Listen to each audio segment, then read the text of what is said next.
Good morning, people. Happy Saturday, man. I made it through another week. Another week, another war,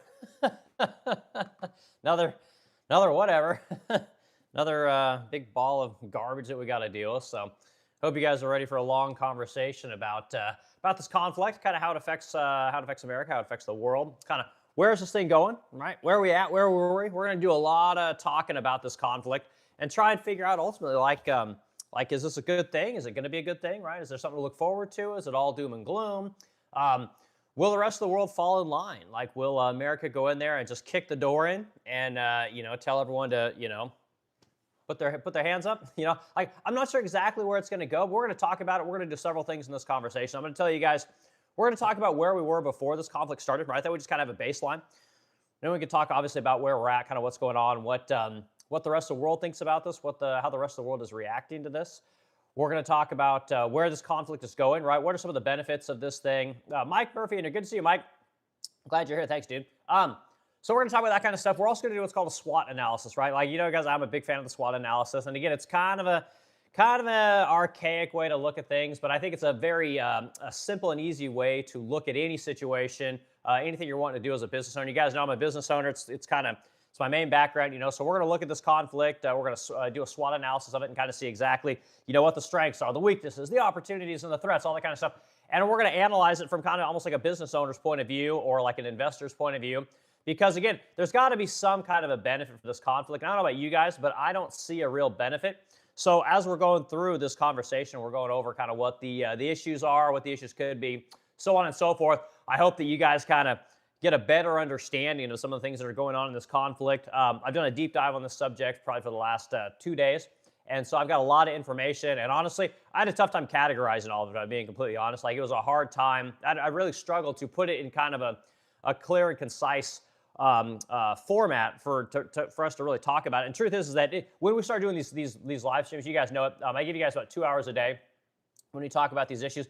Once we start going into the comments and we start batting things around, usually the conversation goes off the rails anyway, So I'll do the best I can to rein this thing in. But this is a big conversation. There's a lot of moving parts in it. And so we'll deep dive into that, So anyway, glad everyone's here and got my cup of coffee.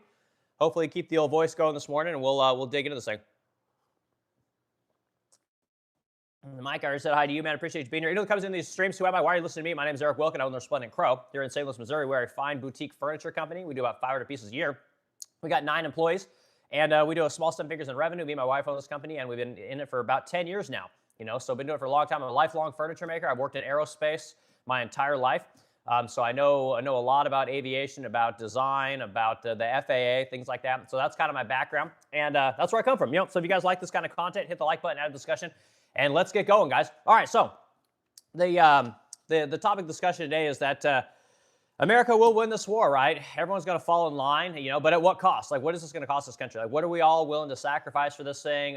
What are we all willing? How many of our neighbors are willing to fight over this thing? How many of our allies are we willing to, kick in the face? Like, what are we willing to do with the price of oil? I mean, there's just all kinds of things that are happening right now. How many of our allies are we going to alienate? Are we going to gain new allies, right? Is there going to be new revenue brought into this country? Is America going to become even more powerful? Are we going to end up being an empire? Are we done with this days of just protecting the trade routes and trying to influence people? Are we going to a place where it's going to be, all right, bitch, get in line because Big Daddy's home? Like, are we going to start doing that?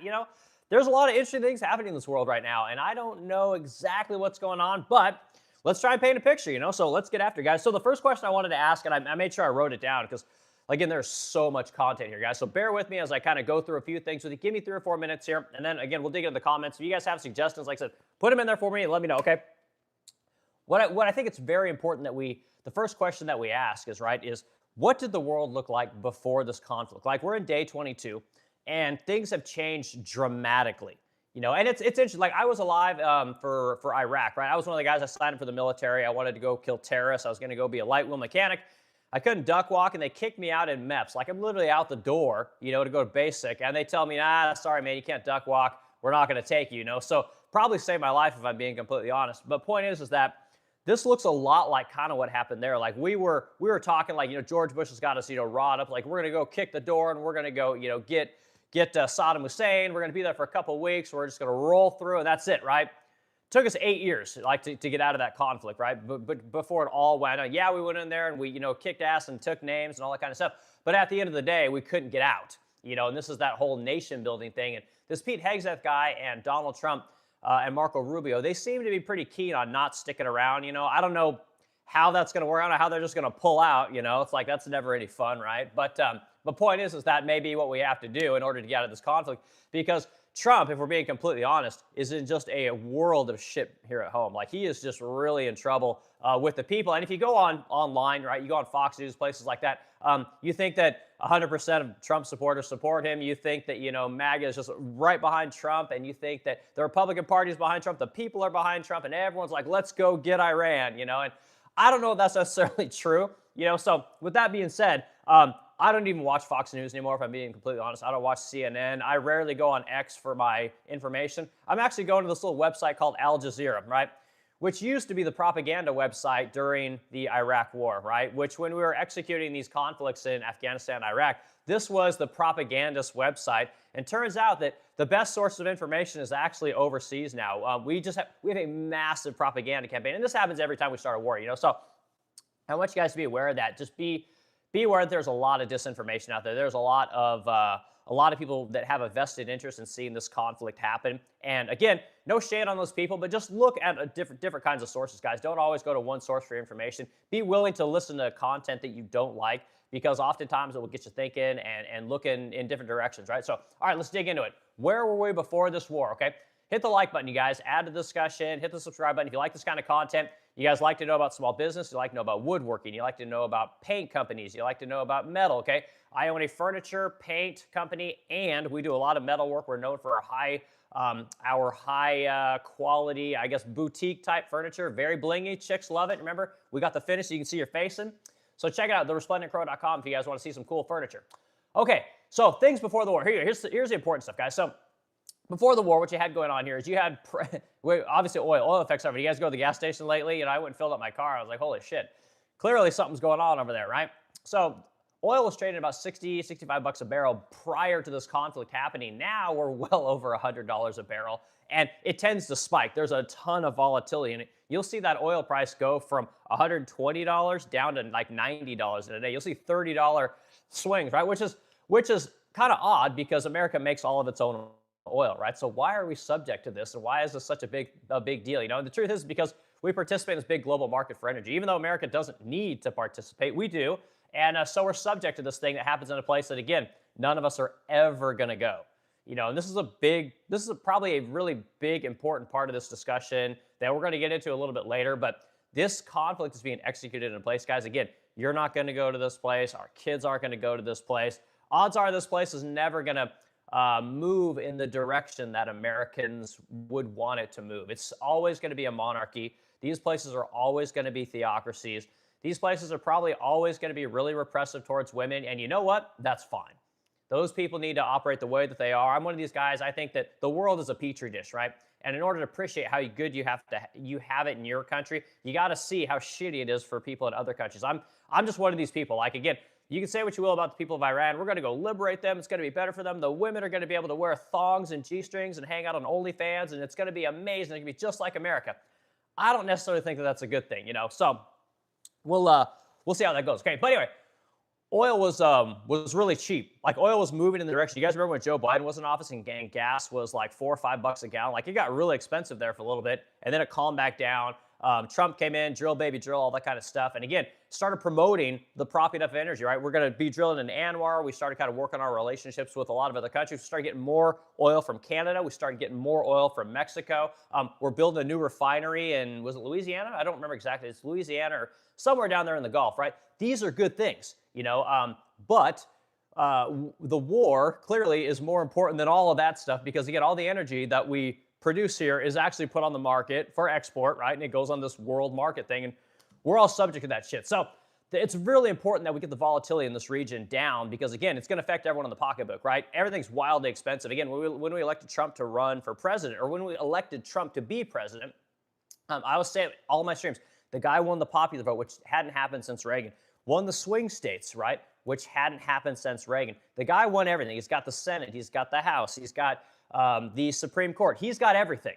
right? And he promised things like tax cuts, closing the border, mass deportations, tariffs. These were the big things that this guy, no foreign conflicts. He's going to get rid of Ukraine on day one. Like the guy promised everything. 50% cut in energy prices, going to get the cost of homes down, right?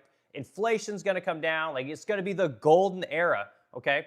Trump has done none of that stuff, right? And me as a business owner who actually received some of his tax cuts and received some of the benefits from his tax policy, it didn't really help me all that much if I'm being completely honest with you. So the guy has been just a massive failure from a voter base, right? The people that voted this guy in office, he's done nothing really except close that border. That's really the only thing this guy's done. Otherwise, it's been all war. It's been all focusing on this little country in the Middle East that has about, like 9.6 million people. It's the size of New Jersey. They seem to get a lot of Donald Trump's attention. So anyway, let's keep going. What was it like before? Okay, so oil was trading in the 60s, right? Now we're in between the 90 and $120 a barrel. Okay, so massive volatility in the energy industry. Now mortgage rates, right? Remember Trump was saying he's going to get mortgage rates down. Everyone's gonna, you get a home, and you get a home, and you get a home, and everyone gets a home, and we're gonna have all these kids, and young couples are gonna get together. They're gonna be screwing all the time, having tons of kids. We're gonna have the proliferation of the family. It's gonna be great. Okay, none of that's happened. Okay. 30-year fixed mortgages prior to this war were about 6.17%. Okay, so a little bit over 6%, which was actually moving in the right direction, right? There's no doubt about it. Wasn't moving very fast, but it was moving in the right direction. Okay, so it's very important that people know that. Believe it or not, it dropped below 6%, right? So Trump was kind of moving in the right direction. Okay, the global economy was kind of mixed. Growth was modest. We were looking at about 3% growth, right? Was kind of the growth for the world, all right? That was a big important thing. Inflation was cooling everywhere we went, right? So inflation was going down across the world. And believe it or not, America actually has less inflation than most of the other industrialized countries, okay? And again, a lot of people don't understand that, but America really is positioned very well before this conflict happened. Growth was actually moving in the right direction. A lot of job losses, right? But still growth.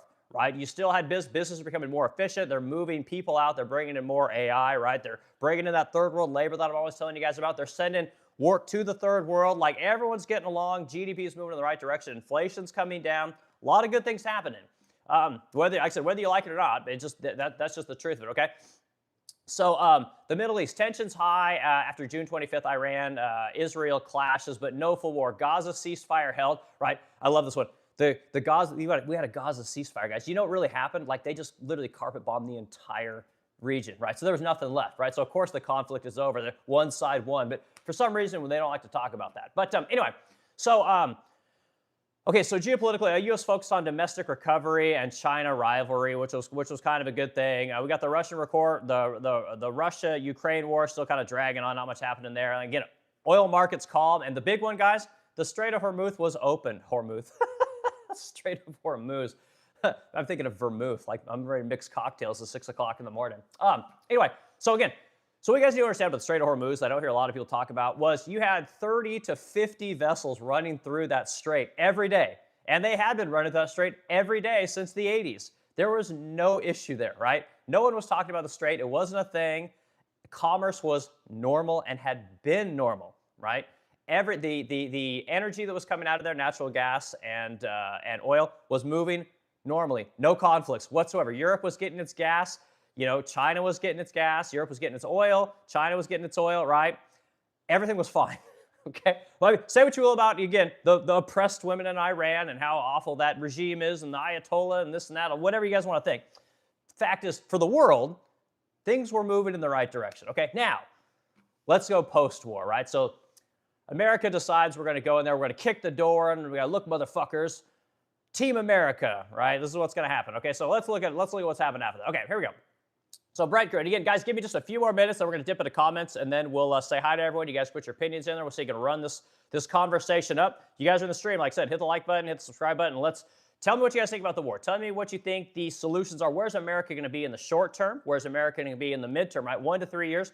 Where's America going to be in the 3 to 5 year period, right? And then what is the world going to look like? Are we gaining allies? Are we, offending allies? Are we going to gain resources? Are we going to lose resources? Are we gaining popularity as a country? Are we losing popularity? Are we going to pit Americans against Americans? Are we going to pit Americans against Israelis? Israelis against Iranians?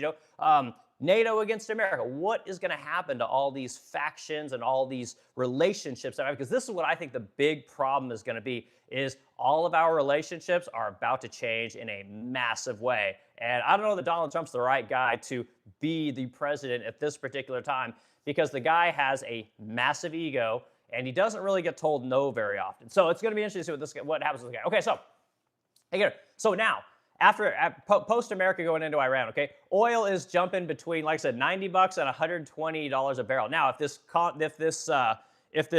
continues to escalate, right, you could see, again, $150 oil, right? And Eric, where are you saying that? What do you mean $150? That's ridiculous, okay? That's what happened to oil when we went into Ukraine, guys. I don't know if you guys understand this, but like Russia invades Ukraine, and then America says, oh, well, hold my beer, and then, goes and essentially protects Ukraine, gives Ukraine weapons, intelligence, everything that they need to fend off Russia, because apparently America didn't have its own problems to deal with, so we got to worry about little Ukraine.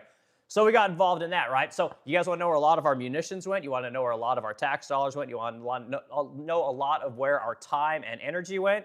It was in that little country, but we didn't talk about it a lot, which is kind of interesting, right? So you got that going on. Okay, now what you have going on today is, instead of the Strait of Hormuz sending 15 to 20 million barrels a day through there, it's completely cut off, right? And now essentially Iran is letting people they want to go through pay them about $2 million a day, and then they're getting to send their oil out to places like China and India and probably up to Europe too, I would imagine. But again, energy's moving where Iran wants it to move, not so much where the global economy wants it to move or the normal oil market would have it move, okay? So that has been wildly disrupted, okay? Now, you can blame that on America, you can blame that on Iran, you can blame that on Israel, you can blame it on whoever you want to blame it on. Fact is, it's fucked up, okay? That's really all that matters, okay? It was working great before that. Now it's a disaster.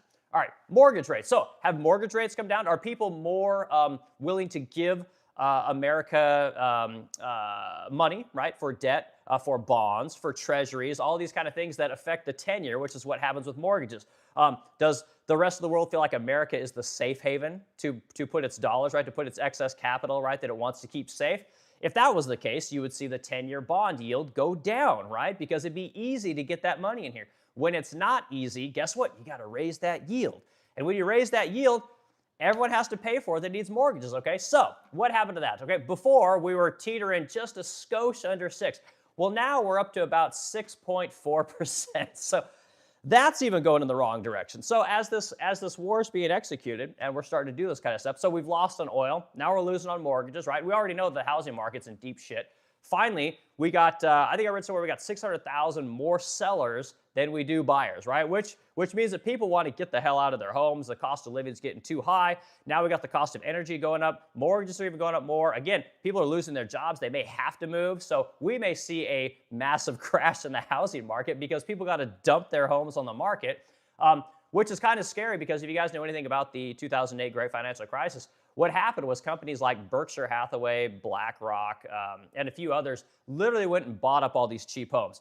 They kind of saw what was going to happen in the housing market. And Berkshire Hathaway doesn't get talked about enough, but they went in and they bought up a shit ton of homes, right? And this created the housing problem that we were into post-COVID, right? So again, these guys sat on these homes, rented them out, fixed them up, turned them over, sold them. You guys saw the Berkshire Hathaway became a company that started selling homes. Anywhere in America, you could go and you'd see that, oh my God, Berkshire Hathaway is selling homes. Like, where did that happen? It was because in the Great Financial Crisis, they went and bought up shit tons of homes, right? So housing market could be in deep trouble if this conflict continues, because again, America's not a safe place to put your money. People don't want to invest in here, right? So the bond rate is not going to go down. It's going to continue to go up, right? Which is bad for everyone. Okay, So oil's no good, mortgages are no good, the global economy instability is rough, okay? So stagflation. You guys ever heard of stagflation? You guys remember this guy named Jimmy Carter? So, Jimmy Carter was pushing 14% interest rates during his presidency. He was a wild failure as a president, though he did start Habitat for Humanity. But if you guys want to hear my Habitat for Humanity story, it'll break your heart. Put in the comments, hit the like button for wanting to hear Eric's Habitat for Humanity story. So I know people that built some of these homes, and then I'll tell you guys what happened to those homes with the people that got them. Habitat for Humanity sounds great on paper, not so good in reality. So So Jimmy Carter had 14% inflation, right? When he left, it was like 11%. And truth is that it took Paul Volcker to come in after him in 81, had to jack interest rates up to 20% in order to break inflation. So we could be heading towards a scenario if the cost of oil continues to go up, the housing rates continue to go up, right? The cost of everything continues to kind of stay where it is. Jobs, right, decrease because nothing's moving. We can't get growth. We can't do these kind of things that will crush the economy. We end up in stagflation. This is very scary. I hope that's not what's happening, and it may not, but it's not looking good. Okay, Asia, China, India, Japan, South Korea, these guys are crushed by oil. Okay, so again, America has actually relatively cheap oil. You guys know the cost of a gallon of oil in Saudi Arabia right now is 59 cents a gallon. So, all right, we got gifts coming in, guys. I got to say hi to the gifts real quick. I appreciate it.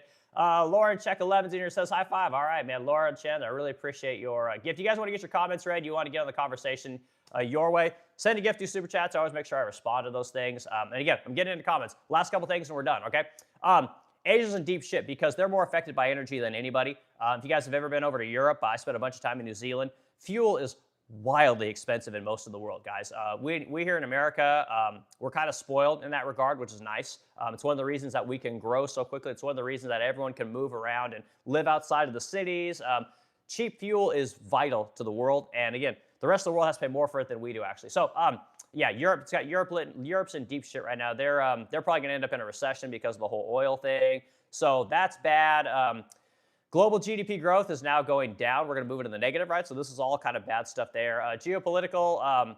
So a lot of people aren't talking about this, but right now, Israel is using the fog of war to invade Lebanon, right? So we got massive instability over there. Even though there's already been tons of instability in the Middle East, it's been really bad. You saw basically not the destruction, but the destabilization of the Middle East. Places like Yemen, places like Iraq, Afghanistan, Sudan, right? Libya, Syria. There's a ton of these countries.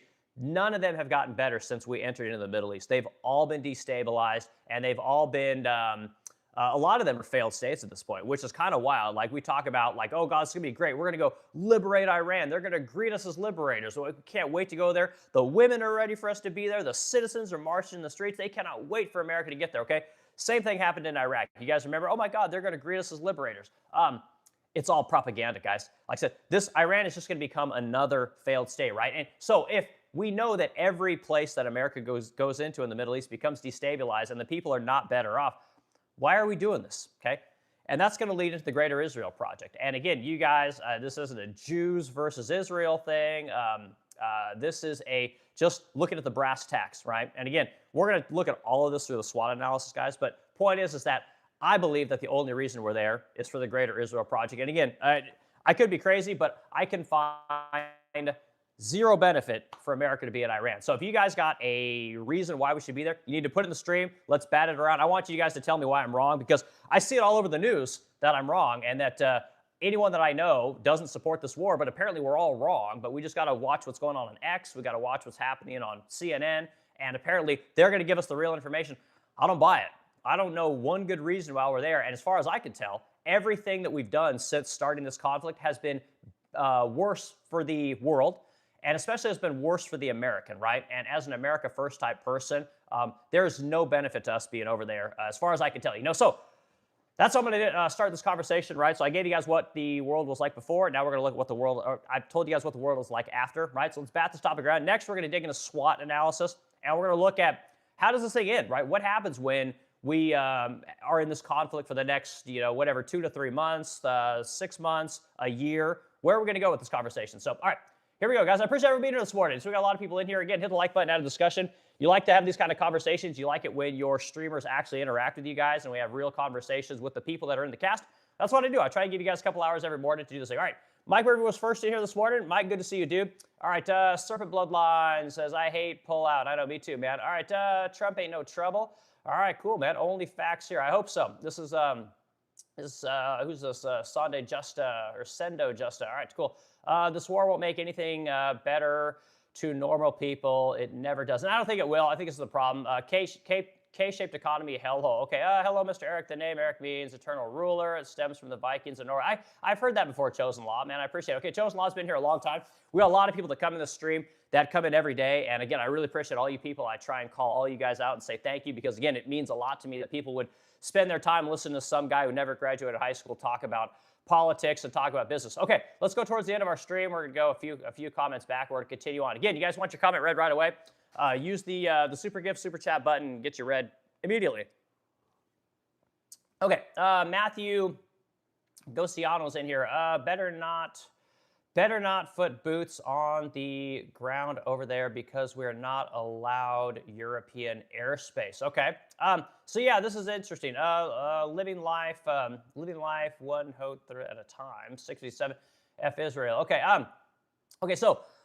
What happens, guys? What happens if boots go on the ground, right? And again, this is one of the things that I wrote down when I was trying to collect all my thoughts on this topic. Like, what a clusterfuck, guys. That's the only way to put it. This whole situation is just a massive clusterfuck. And I don't know anyone that thinks like, oh my God, let's go kick ass and take names.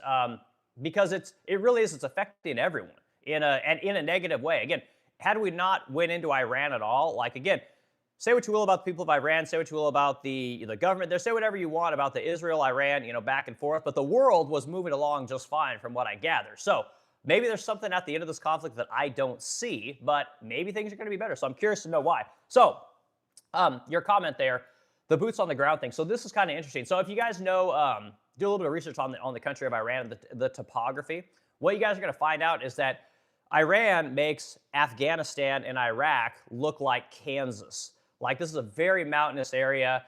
This is a country that is, has, I think, a 25-year-old history of its religious beliefs, of its culture. I mean, this is not some young place. Like, these people have lived in this area and believed this shit for longer than any of us have ever, could ever go back in history. Like, it's really wild. One of the things that when you go to the third world, when you go to places like Europe, what you realize is how young America is. I don't hear enough people talk about this kind of stuff. Like, we as a country think that we got it all figured out and we're the masters of the world. And truth is, guys, we're like a drop of water in an ocean when it comes to the age of the rest of the world. And it's, I don't think a lot of people understand this. These people are going to be dug in and they're not going to give up. And again, they're used to this mountainous, crazy terrain. Again, we're not used to this stuff, right? We sent all of our troops over to Iraq and Afghanistan, this kind of deserty, hilly kind of area. Americans aren't used to this shit. Like, again, this is not what we do, So if we want to put boots on the ground in this place, like, I'm not sure that not only does the country not support it, we'll talk about that in just a second, but I'm not sure that the Americans are built to handle this kind of terrain. Not that we can't adapt, I know that we can, but it takes a long time to adapt to this kind of a terrain. I don't think America has the stomach for it. We don't like prolonged wars, especially after all the failures that we've had in Iraq, Afghanistan, Syria, Lebanon, Libya, these kind of places that we've destabilized. What we're seeing in Ukraine, like again, Ukraine was supposed to be a fairly quick conflict, if you guys remember. What are we in, like year 3, 4, 5, something like that? Like, it's insane how good America is at sticking around and just throwing money at things. Not so good at winning conflicts. We're not interested in, getting in and getting out. Like, we just want to stay there forever. And I kind of wonder why that is. I wonder why America would want to hang out, right? So my talk for tomorrow, guys, is trust busting 2.0, okay? We need the new Theodore Roosevelt because every industry in America is hyper consolidated. So look forward to my stream tomorrow. We're talking about trust busting. We're talking about breaking up all these massive corporations, i.e. the military industrial complex, and how that's really hurting America right now. So anyway, so the boots on the ground comment is super interesting because, again, America, is waffling on the idea of being in Iran. If you guys notice this, like, America's like, you find some people that are kind of for it, you find some people that are kind of against it. You're starting to see a little more pushback online, but everyone draws the line on boots on the ground. I don't know why this is suddenly the red line for people. It's like suddenly, oh my God, America's in this conflict. If we put boots on the ground, like, we're spending $2 billion a day to execute this conflict right now. And again, for what benefit? I don't know. We're spending $2 million a piece on Tomahawk cruise missiles. We got $1 million a piece on these THAAD interceptor rockets and missiles. These radar arrays that we're using over there, $500 million, right? We got carriers over there that cost $20 billion. We got jets over there that are $100 million a pop. Like, it seems to me like the benefit to America, if I'm being completely honest, is that we get to try out some of this military hardware that we have in a real world application. Like, it's all designed and tested in a theoretical world. But now we get to go try it out, and it's fun, right? It's exciting, right? Oh my God, let's see what happens with our jets. Is the F-35 as amazing as we thought it was? Is the Tomahawk missile as great as we remember it from Iraq? Like, oh my God, let's go use this, oh God, what's the old president's name? The Gerald R. Ford, right? The Gerald Ford aircraft carrier. Like, oh my God, let's go see how this works. You know, it's like we're trying out this military technology, and I think that's really the only gain that I can get out of this thing. But America draws the line on boots on the ground for whatever reason. I don't understand why. You guys understand that like a lot of the war is going to be fought autonomously? Like, have you guys given that any thought? Has anyone thought about the fact that, again, we're using a lot of drones. The enemy's using tons of them. You know, we're starting to use more drones. These are all flown by remote, guys. These are all flown by AI. Like, how many of these jets do you think are going to be flown autonomously? You guys ever see that movie Stealth with Jamie Foxx? Shit movie, but great concept. You know, how long till those kind of things are flying our jets, right? How long till you got the robot dogs with the machine guns that you see on X, right, that China's using? Like, how long till you get the Optimus robot that Elon's building right now? How long till you get them holding, you know, double-style machine guns a la Terminator, right, going where they're fighting these wars? Then what? Boots on the ground is where you draw the lines? Well, if that's your litmus test, right, then you can basically go anywhere. As long as there's no American troops going there, American robots, American autonomous vehicles, like, that's fine, you know? So I find it interesting that we're kind of drawing the line at boots on the ground. But, you know, we sent 2,500 Marines over there last week. I think this year I saw we're sending like 5,000 to 8,000 troops now. Like, again, we're just going to slowly build this bitch up, you know, till we get 20,000, 30,000, 50,000 troops over there that we can then hold this straight, right? Which seems to be the only thing that we suddenly care about, is holding this particular straight to bring the oil markets back down. Sorry guys, I want to read through your comments. I don't want to go on to talking about the strait and capturing the strait. So yeah, it seems like boots on the ground are coming next, and I don't know how many people are really going to put up with this shit. I don't know at what point Americans are going to turn on this presidency. I don't know at what point the propaganda campaign is not going to work on Americans, you know? So I don't know. I saw a picture yesterday. I mean, damn near made me cry. You know, it's basically these two little kids, right? They had to be, you know, whatever, 3, 4, 5 years old, and they're waving to the American destroyer. All the troops are waving back as they head off to war. And, you know, it made me really sad, you know, because it was basically these little kids are watching dad go off to war to fight for a country that, again, none of us are ever going to go to, that most of us could never find on a map, that provides no resources to America. The friendship that we have with this one little tiny country over there pretty much only goes one way, right? We get diamonds, and we get some technology, and we get pharmaceuticals from this little tiny country, which is something, you know. But when we always talk to this other country, like, well, hey, what are you doing for us? What have you done for us lately? You know, there's that great Chris Rock bit. And they're like, well, hey, we provide terrorism information, right? We provide intelligence. We fight the terrorists over here so you guys don't have to fight them at home. And it's like, you know what, motherfucker? It sure seems like we fight the terrorists over there as well. It sure seems like we have to fight the terrorists everywhere. We're constantly propagandized here in America about how there's terrorists right outside the door. Like, oh, God, be careful when you go put out your trash can this morning. Go look for Hezbollah out there. You know, it's like it's really weird because they don't seem to be fighting the terrorists very well. You know, everywhere we go, the refugees end up here. They don't end up over there in little Israel, right? They don't end up there. They always end up here, right? Again, I got a cabinet maker. He's from Syria. Talk to that guy about what happened over there. You want to get the real story about Syria? Talk to that guy, right? It seems to be like all the problems when we go destabilize one of these countries, they all end up back here with America. And again, they're like, oh my God, they're going to greet us as liberators. The women over in Iran, they're going to be so happy that America came in there. They don't have to wear their hijabs and their burqas. You know, they can wear thongs and do OnlyFans just like America. Again, I don't think it works very well.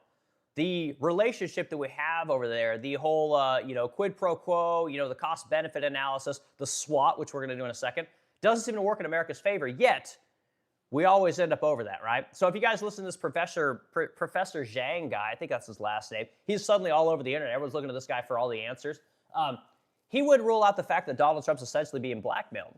and that Donald Trump or his family is severely compromised. The people in his cabinet compromised. And the question is why will that be? Could that be this whole Epstein file thing, right? Does this intelligence agency in Israel, Mossad, do they have a bunch of dirt?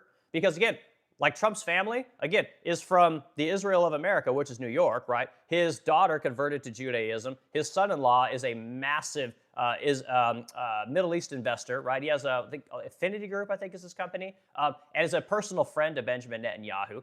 Epstein was clearly working with CIA, FBI, and Mossad to create a list of blackmail and honeypot situations so that you can basically get dirt on people and get them to do what you want them to do. And he used the fashion industry and the movie industry to do it. Like, I think that connection's as clear as can be. And when people say, oh my God, that can't be true, that's bullshit, it's all propaganda, blah, blah, blah, blah, blah, conspiracy, why are there more files on this Epstein guy who was a nobody, who didn't do any of the stuff that we think that he did? There's more files on this guy than JFK, than on MLK, than on the J6, on 9/11. I mean, the CIA and the FBI were very interested in this guy and spent a lot of resources looking into him, but there's nothing there. Like, I don't buy it for a second, So Trump could absolutely be compromised.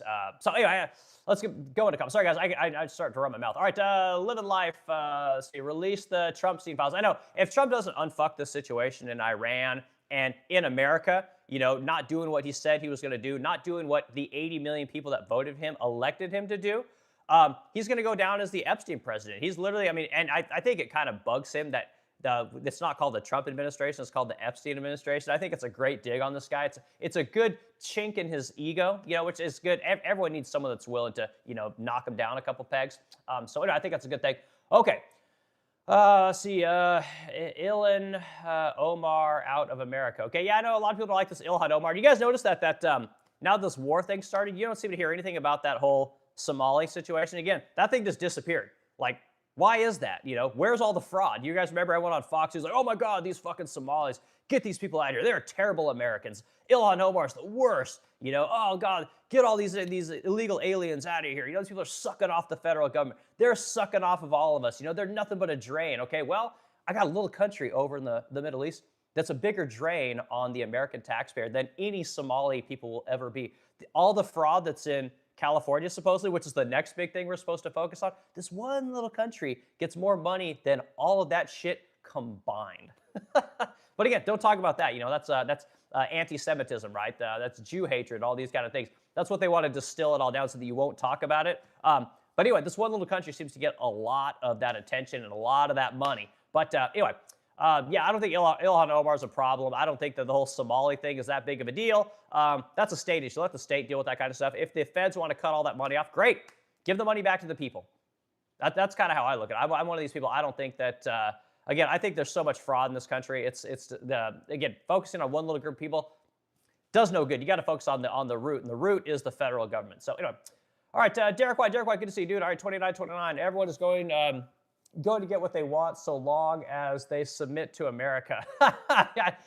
Is that kind of what's going on here? It's like I think that's kind of what's being sold in a way. It's like if America goes in and kicks in the door in Iran and again topples the Iran regime, apparently that's going to make everything better. That's going to drop energy prices for everyone. Energy prices were already going down before we got in there. Like, the Strait of Hormuz was working just fine. America's producing tons of oil. Canada's producing tons of oil. Europe, not so much, and I got my issues with Europe. I've talked about it many times. You guys know my biases over there. But at the same time, like, I think even Europe is starting to have the conversation like, oh my God, like maybe shutting down all the nuclear plants wasn't such a good idea. Like all those solar panels and wind farms, that didn't kind of work out the way we thought it was going to work out.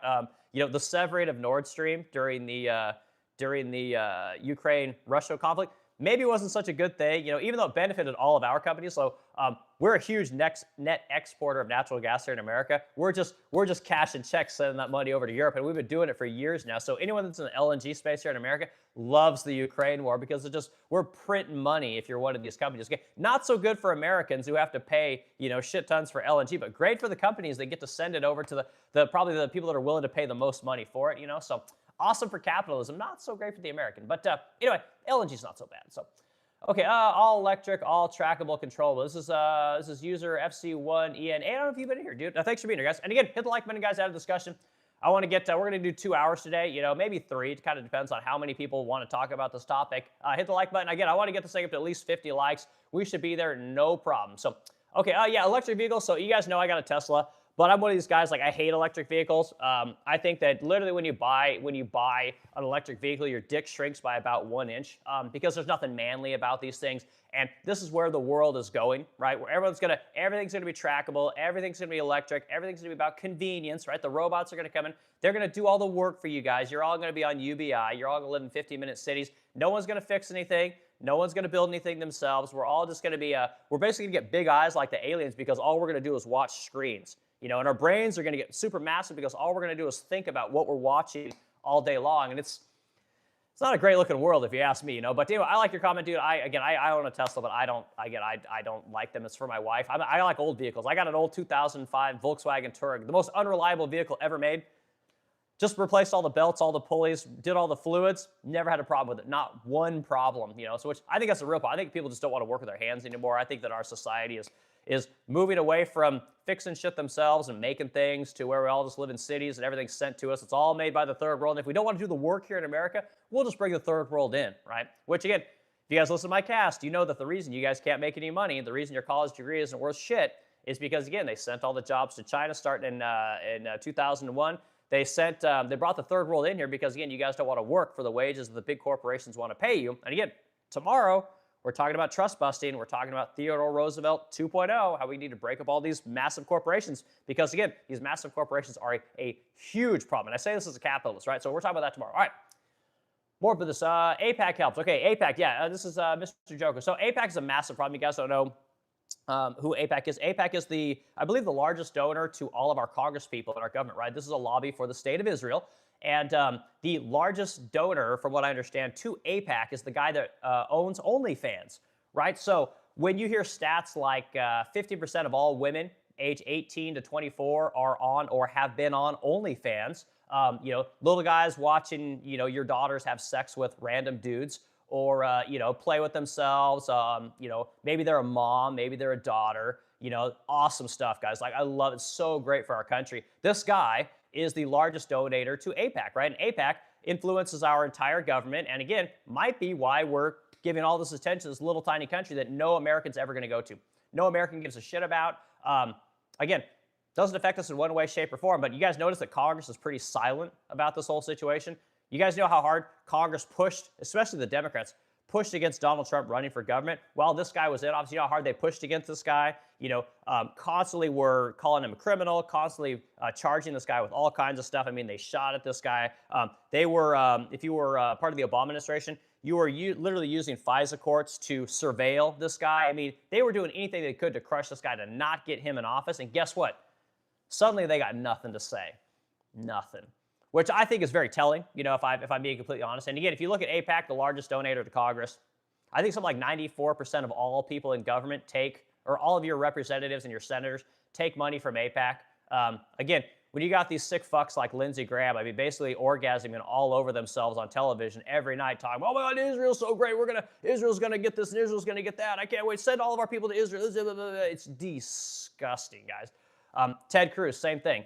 Like, these people are elected to represent states like Texas, represent states like North Carolina. Randy Fine, you know, represent the state of Florida. And again, they just can't, I mean, they're just dripping with Israeli semen all over their face when they talk about this guys. You don't hear about their state very much. You don't hear what's going on in their state, but God, that's all you hear about. It's the state of Israel. And it's very telling, right, in the situation that we're in today. And again, I'm a very pro-Jewish person. I got a lot of Jewish customers. I like the Jewish people. I don't see Jewish people acting the way that this one little state in the over there in the Middle East is acting, and it's very frustrating to me, you know, as an American taxpayer and a guy that just wants to teach people how to do shit, wants to help make people's lives better, wants to deliver, you know, really beautiful high-end furniture to customers all over America. It's very frustrating what I'm seeing today. So, all right, but yeah, that's my little rant about APAC. I always try to talk about that guy, and I forget his name. It starts with an L, his last name starts with an R, and again, he makes like $1 billion a year, sends big donations over to APAC. So do with that information what you will.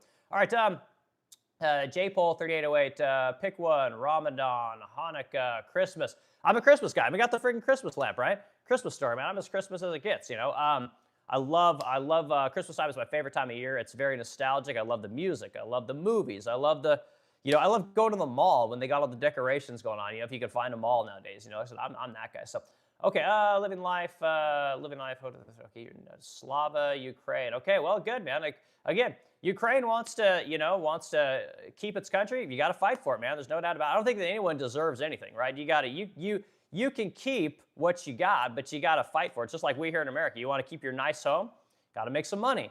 You want to make that car payment, got to go make some money, man. You don't want to make those money, guess what? Someone's going to take it. You know, so a little bit simplistic, but that's just kind of how I see it. All right, already done. All right, Jay Barron, 9834. War is a racket, Major General Smedley Butler. Okay, well, I don't know if war is a racket, but again, I know that our country loves war. War makes a lot of money. Super easy to siphon off money from the taxpayer when it's for war, right? Because everyone's focused on the war. It's immediate. You got to do it right away. You have no choice. You're already, the troops could die, these kind of things. The Department of the DOD hasn't been audited in 8 years. It's failed every audit. Yet, it's getting ready to ramp up spending significantly, right? You think that when Raytheon makes a missile, you're getting the best price possible from the best competitor, right? Or excuse me, the best manufacturer, right? Are you having competitive bids for Patriot missiles, right? Are you getting competitive bids for Abrams tanks, for F-35 fighters? No, you're not, right? And we know that because there's essentially 7 major military contractors. And again, I'm talking about this tomorrow. We're talking about trust busting. We're talking about how we need to break this system up. But we're getting ready to spend shit tons of money. What did they just ask for? $200 billion, I think, to execute this conflict, right? Which means that's more money than we spent on the entire Iraq conflict, guys. Go look at how much we spent over there. And again, not for the entire 8 years, but to execute the beginning of this war. So again, what are they thinking? They're going to be there for a year? Why do you need $200 billion? Is it so you can reproduce all the munitions that you shot in the, we basically shot our wad, the first 22 days. Like what do you guys need all that money for? Seems like a big number to me. You already have $1 trillion. You haven't passed an audit in 8 years. Why should the taxpayer give you anything? We got to protect the troops. We got to protect them. Well, how about no? How about we don't give you this money? And then you're forced to make a choice. Like, oh my God, we don't have the money to execute this war. Maybe we got to fucking pull back. Maybe we got to let this thing play out over there, and America doesn't need to be involved. But again, I don't know. Like, you can not pass audits. You cannot have actual competitive contracts. You cannot have an industry of military contractors that would bring costs down, bring efficiency up, but they don't want to do that. And this is a big thing that we have to talk about in this war. And again, we haven't got to the SWOT analysis, guys, but it seems to me like everyone in government just wants to spend money. And I'm always telling you guys, every time you watch my cast, I point it out, no matter what happens, no matter who's in politics, whether it's a Republican or a Democrat, right? Whether it's Ilhan Omar, or Randy Fine or whoever, it doesn't matter. All they want you to do is pay your 22.5% in income taxes. And again, if you don't make any money, you're on welfare, you don't pay into the system anyway, I'm not talking to you, right? We're paying for you too, okay? They just want your tax dollars, guys. That's all they care about. Doesn't matter. The people, the fraud in Minnesota, it's irrelevant. The fraud in California, it's irrelevant. It's all just a smokescreen to get your guys' attention to not focus on what the real problem is, which is that your government is not accountable to you, the taxpayer. You have to pay your taxes. How do you know this, right? So if you go to the Department of Defense and you say, you know what, Boeing, you need to show us your competitive bids. And again, I did auditing for Raytheon when I worked for Global Engineering Technology in Wichita, Kansas. Okay, so I know just a tiny bit about this, not a ton. But when you go to these companies and you say, look, dude, show me your receipts, right? I want to see what you're paying for all these components. I need to know about the wing assembly on this F-35 jet. I need to know exactly where you're getting this material from, how much it's costing. I need to know how many bids you got for this material. Was this the best person to provide this material? Blah, blah, blah, blah, blah, blah, blah, okay? That is not happening, all right? I know that's not happening, okay? Now, when that doesn't happen, guess what? The company has an incentive to then get kickbacks from the people that are producing the products that then go into this F-35. How does this work? Okay, hey, little manufacturer in bumfuck Egypt, you want to get this contract for this massive Boeing wing, right? You're going to pay us this amount of money, and guess what? You're going to reduce your cost for the next 10 years, and we are going to continue to charge the same amount of money. We're going to put that money into our pockets. This is how the game works. Now, when you go to Boeing and say, hey, I want to look at your records, and they go, get fucked, right? Because again, we work for the Department of Defense. The Department of Defense doesn't have to pass an audit, right? There's no mechanism to turn the spending off, okay? Now, apply that to the average citizen. IRS comes into you guys and says, you know what? Hey, Joe Q Public, we want to look at your records. We want to make sure you're paying your taxes, right? How many years do you think you can tell the government to go fuck itself before the IRS comes in and puts liens on your homes, liens on your vehicles, liens on your businesses, liens on your 401k, your retirement, your stock account? It's not going to take very long, okay? This is essentially taxation without representation, right? And we have this going on. It's been going on for, I mean, honestly, it's been going on for decades. But if you just want to use the numbers, DOD hasn't passed an audit in 8 years, okay? So they're going to continue to operate because the incentive is that they can. Therefore, they will, right? And meanwhile, you, the taxpayer, have no mechanism to cut your taxes. You have no mechanism to not pay into the system because you don't think that it's working. And more importantly, you don't have a competitor that you can go to, right? And ultimately, the government has coercive power, okay? The coercive power doesn't work when you're buying jets and Patriot missiles, but it absolutely works if you're a taxpayer who's got 2 kids and a mortgage, okay? This is unsustainable, and this is the real problem in America. But let's dig back into what we're talking about. So again, I appreciate all the comments, guys. Hit the like button, add the discussion, and hit the subscribe button if you like this kind of content. Our Mr. Joke says, Hormuz about to be a toll canal. It is a toll canal. They're getting $2 million a pop sending those things through there, and good on them, man. That's capitalism at work. Sucks if you're the rest of the world, but anyway, it is what it is. All right, Jay Barron, 9834. Profits have wrecked the dollar and the losses in lives. Okay, profits are reckoned in dollars and the losses in lives. Yeah, that's pretty damn good quote. I think so. That's pretty good, man. This is a Smedley Butler. I don't know who this guy is. I'm gonna have to look this guy up. Urban Prawl, the 40,000 member IRGC. Good luck. Yeah, right. The IRGC again. These are people that are, like, these are true believers, guys. Like, I believe that our troops are true believers, right? I believe that our military-industrial complex is a true believer. But I'm not so sure that the average citizen in America is a true believer. Like, these people in Iran, they are 100% bought in, right? These people are fighting for their lives, right? Whether you agree with how they live, whether you agree with how they treat women, you know, what kind of oppressive government they have, whether you like it or not, these people are literally fighting for their lives, okay? We are fighting this war. This is a war of choice, guys. There's no reason for us to go there. We don't have to be there.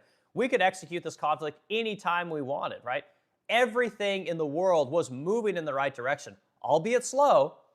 Trump throws a fucking grenade with this whole Iran conflict. And again, it's already been well documented. Israel forced our hand. Again, Donald Trump could have said, you know what, you motherfuckers, we pay all your fucking bills. Your military is around because we pay for it. Every plane you fly, every missile you shoot is provided by America. If you launch this conflict, we're out of here. But Trump didn't do that. He was just like, well, Israel was going to go, so we had to go too, okay? That's the weakest shit I've ever heard in my life. And as someone who voted for Donald Trump as being kind of a badass dude, again, it's the most bitch move you could possibly make. I mean, you're basically cucked. You know, okay, well, you know, I know we're 100 times bigger than you, 100 times more powerful than you. Your existence literally relies on America backstopping your every move.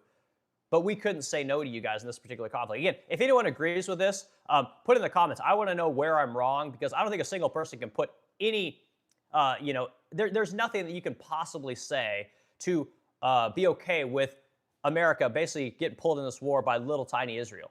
You know, I don't think there's any comments. So I'm going to go, I'll go all the way down to the end of the comments. I want to get your comment in here. And again, sorry guys, I'm way behind on comments. Let's keep going. You guys want your comment read right away? Do the gift, do the super chat. Happy to read it. Okay, let's see if we put anything in here real quick. Let's see here. Appreciate you guys being here this morning. Happy Saturday. Hope everyone had a good week. And man, I got a lot of shit to do, guys. Holy smokes. I'm busy. I'm building like 4 pieces of furniture right now, which I don't normally build a ton of furniture, but I'm so far behind that I'll be working in the shop all weekend. Okay, let's see. Before we send thousands of troops, speaking to Ukraine military leaders about drone warfare would be a good idea, right? This is WTF over 2. Yeah, and again, these guys have been fighting this war with Russia, and I guess Russia has a lot of drone technology there. I mean, the thing about Russia, guys, is as a country, we're super propagandized about this country, Russia, which you can say whatever you guys want about Russia. I don't think a lot of people understand that one of the reasons that America won World War II is because of Russia. Like, we had a vested interest in making sure Germany didn't conquer all of Europe, right?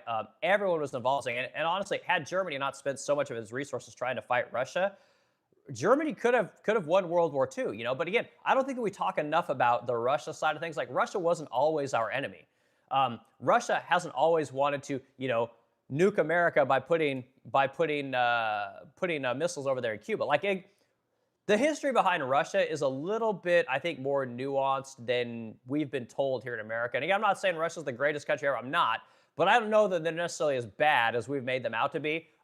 America's been propagandized a lot, I believe. And I think as with the internet and we get more and more people talking about the history of our world, we're learning a lot more about conflicts throughout history. We're definitely learning a lot more about World War II and who wrote the history books after that war. I think there's a lot of information coming about that thing, and I think we're learning a lot more about Russia as a country and exactly what they contributed to America's position in the world today. So leave it at that. But yeah, great comment, WTF over 2. I think you're 100% right. There's a lot we can learn from this conflict over there in Ukraine. Okay, Jay Boren, 9834, but they won't believe they are their masters. Okay, not sure what you're saying there, dude. See, PB James 5316, Mr. Joker, you can file that that hasn't been filed longer than 3 years. Mr. You can file one that hasn't been filed longer than 3 years. You can amend for 3 years, and you can claim to refund for 3 years, 5 in certain circumstances. There's plenty of time. Yes, you're absolutely right. 100%. Okay, Epstein war. Yeah, the Epstein conflict is a major part of this situation, guys. Like I said, I try not to get into the conspiracy too much on this thing because, again, it's such an easy thing to talk about. Very difficult to talk about the nuances and the other aspects of this whole Israel, CIA, FBI, Epstein, and Department of Justice kind of deep state honeypot blackmail thing that's been going on for since Iran-Contra, right? Since basically back in the 80s. This thing was going on for a long time, guys. So anyway, all right. Mr. Joker, not if they go back 10 years, level the playing field. Okay, yep, we're Israel's bitch. You're right. This is Eric Powell. Yeah, this is just this only conclusion I can come to. Like, I don't understand. Again, we've got no problems dominating every country on earth, but we seem to have some kind of special relationship with this one country who does a lot of shit that isn't in our interest. And again, it'd be one thing if this was like 1970, 75, right? We're getting 30% of our oil from Saudi Arabia all by itself, but that's not the case. It would be if Israel was going to help stabilize the Middle East, and then all these other countries, they were all going to get along, and it was going to protect the energy market. Everyone was going to prosper through innovation and technology.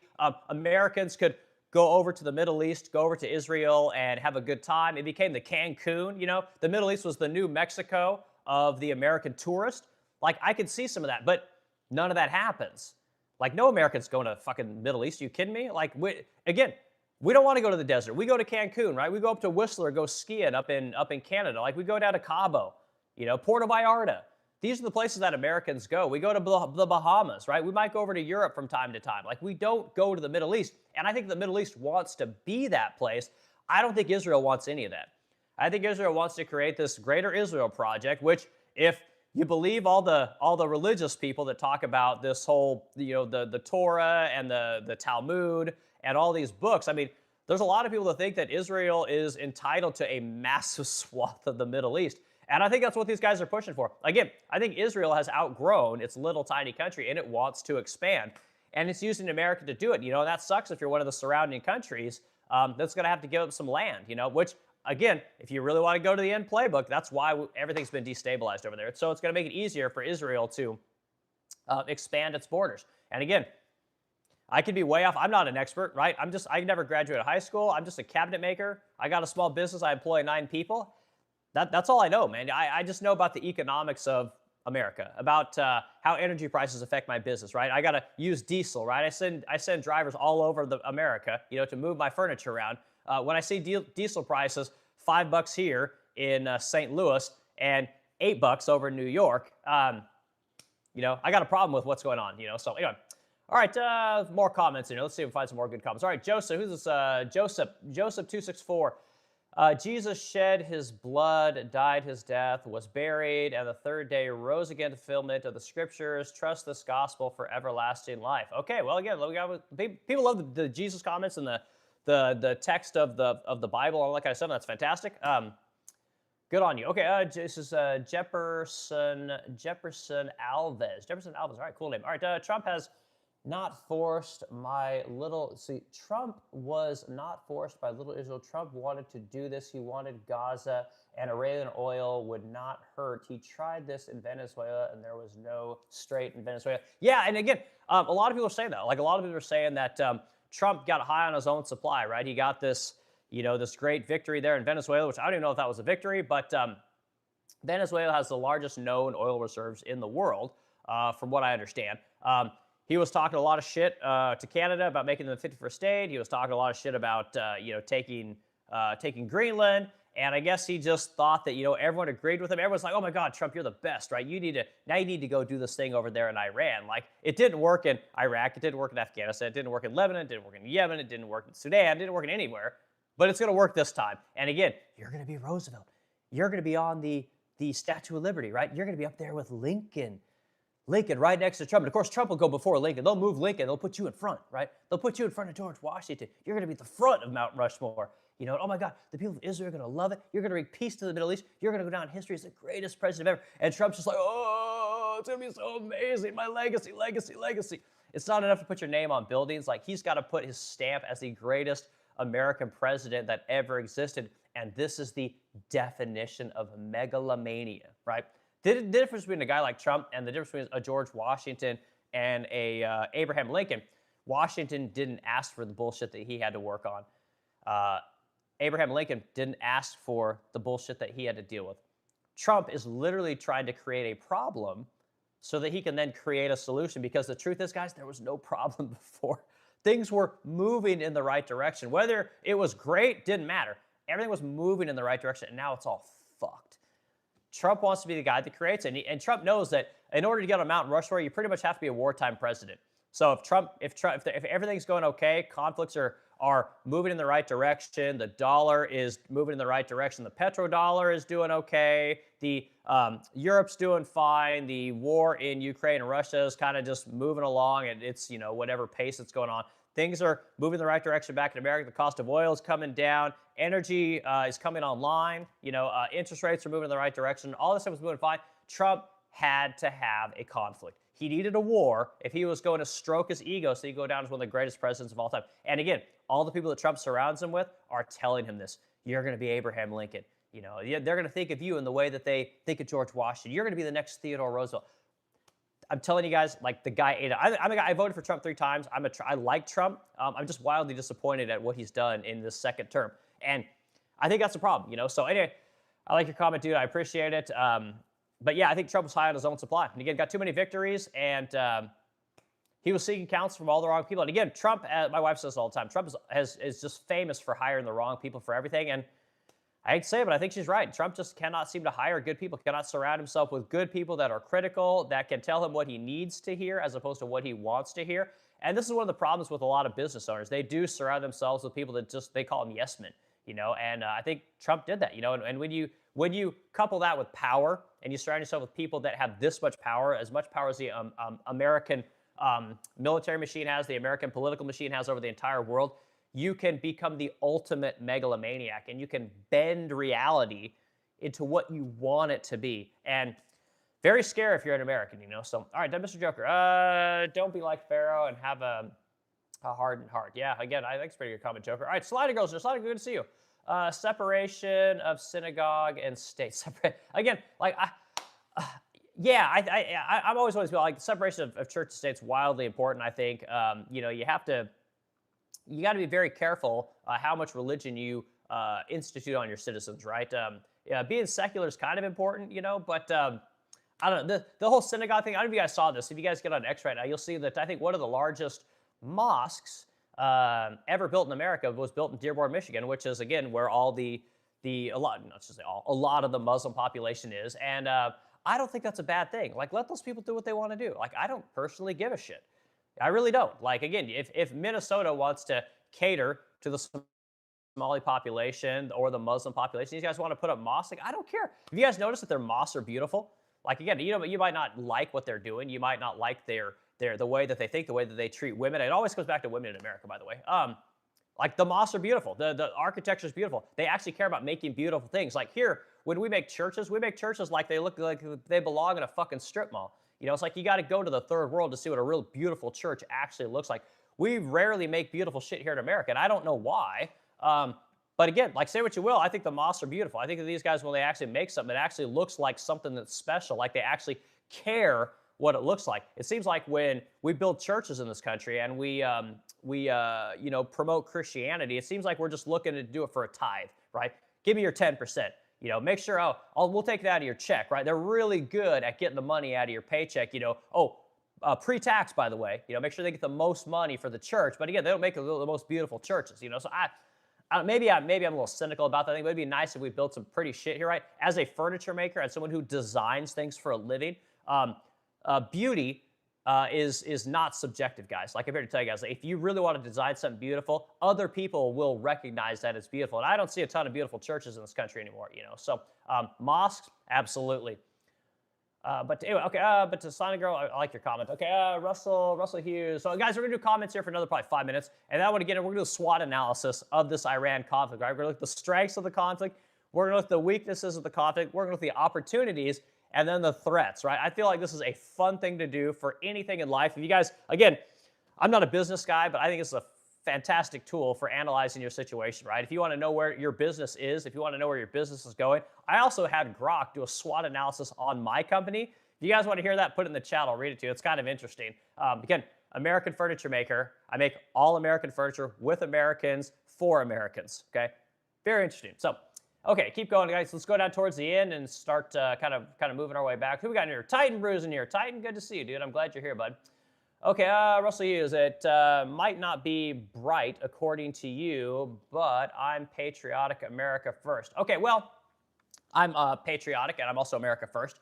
And I do think there's a lot of bright things happening in this country, but this Iran conflict has cast a shadow over everything, and needlessly, you know. So if you're one of these people that you got to be very careful about letting your president and your government allow for a protracted conflict in the Middle East, any protracted conflict for that matter. Because what ultimately happens, right, is the war starts out, hey, we're just going to, secure the air. We're just going to see if we can get these guys to conversate, right, to negotiate, which, again, we didn't negotiate in good faith if you guys don't understand how this worked. We literally set these guys up to be attacked, which is pretty fucked up if you think about it. But when you start the conflict, right, it always goes good for America because, again, America has the most powerful military that's ever existed. Once you get troops on the ground, it goes from, hey, we're going to liberate these people to being, oh, my God, if you don't support this war, you don't support the troops. You're anti-patriotic, you know, and that's the conversation that's getting ready to happen next, right? Anytime you push back against this war, when you get soldiers over there, oh, you don't want to pay for the war, you're against the troops. You want Americans to die. You know, you want to see that, little kids don't have daddy come home from the war. They will do everything they can to gaslight you guys into thinking that you're anti-American, that you're not for the troops, right? That you hate the military, right? This is what will happen next, and especially if you get those troops on the ground, you guys watch what will happen. It swings very fast. We saw it during Iraq. It's the only way it can go, and it's again, so one of the reasons you can't let troops get on the ground over there because, again, Congress will beat you up for it. Again, you guys can't get cheaper anything, right? You can't get cheaper oil. You can't get cheaper insurance. You can't get cheaper homes. You can't get, you can't get jobs to pay the bills. There's a lot of things we can't seem to get done in America. You can't get the TSA to let people, go on on spring break, right? Airports are all fucked up right now. Airports are literally getting ready to shut down because they can't get the TSA to come there. The government will ease sanctions on Iranian oil. They'll ease sanction on Russians' oil. They'll do whatever they got to do to give the illusion that this war isn't causing the instability and chaos that it's causing, but they can't ease the TSA regulations. They can't let you guys get on fucking airplanes so you can get home after being on spring break. They got no room for that, right? They'll let the Congress people bypass all the lines and get on the planes, right? But they won't let the average citizen get on the airplane, right? There again, you guys got to follow all the rules. The rules never apply to them. The DOD doesn't have to pass an audit. Meanwhile, an auditor shows up to your door, you're going to jail. if you don't let the auditor come in and look at everything they want to look at. The system isn't working the way it's supposed to work.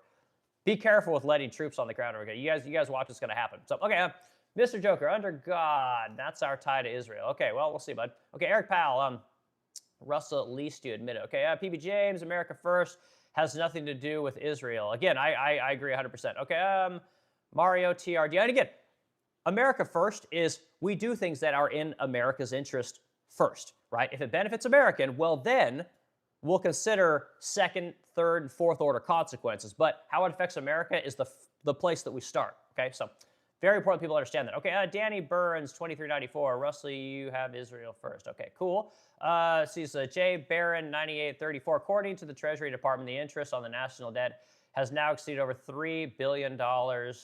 Not every single year, not every single month, and not every single day. Okay, so I did a stream on the national debt maybe 2 or 3 days ago. We hit $39 trillion. Okay, now, remember when Trump was running for office? He's going to cut the taxes. Americans are going to get money back. He's going to replace tariffs, or he's going to replace the income tax with tariffs, right? It's going to be amazing. Everyone's going to keep their money, which is, again, sounded awesome. Got my vote. Then when he gets elected president, he's like, oh my God, we're going to do, what was he, their tariff dividends, right? He was going to give you guys a check for all the tariff money that was coming in. And again, I'm going to get a check as a business owner. You guys aren't going to get shit. That should really piss you off because I'm an importer, right? So again, when I talk to you guys about tariffs, I actually am an importer. I actually deal with third world countries on how to make hardware. So I actually know how tariffs work and how they actually affect businesses and my customers. When the experts on Fox News and CNN try and tell you guys how tariffs work, they don't fucking know because they don't actually own a company that deals with importing and exporting. So I find that to be very interesting. Nobel laureates, people that went to the Wharton School of Business, they'll tell you guys what Americans need to know about tariffs. But don't listen to the guy who never graduated high school, didn't go to college at all, and actually does it. I would have nothing to offer, because I don't have a credential from a college. So anyway, but again, Trump was going to give you guys these tariff dividends, right? And then he said that, you're going to get the largest tax cuts ever. Everyone's have so much money in their pockets. It's just going to be raining money on the economy, okay? Meanwhile, you guys find it awfully convenient that when you guys are about to get these checks, it's all going to be eaten up by oil. So you guys paid more for all your products, right? Again, I'm going to get the refund. You guys aren't, okay? The oil, again, was coming down. You guys were actually paying less for products. Deflation was actually happening prior to this war. War comes in, the cost of everything's going to go through the roof. Inflation's projected to be at something like 5% by the end of the year. And again, you guys are going to pay for all of it. So all those tax cuts you guys got, all that money is going to go to the hands of all the businesses that are going to upcharge you on everything. Like, you guys cannot win to save your lives, okay? So the tariff dividends, again, we're going to replace the income tax with tariffs. Like, one of the things is Trump said. Trump said a whole bunch of things. He's going to give you guys all kinds of refunds. There was another one he said he was going to give you guys. I don't remember exactly what it was. But again, Trump's always promised you guys money. And these are what are called credible threats, right? This is Trump says something, and then the market moves, right? The voters like, oh my God, it's going to be great.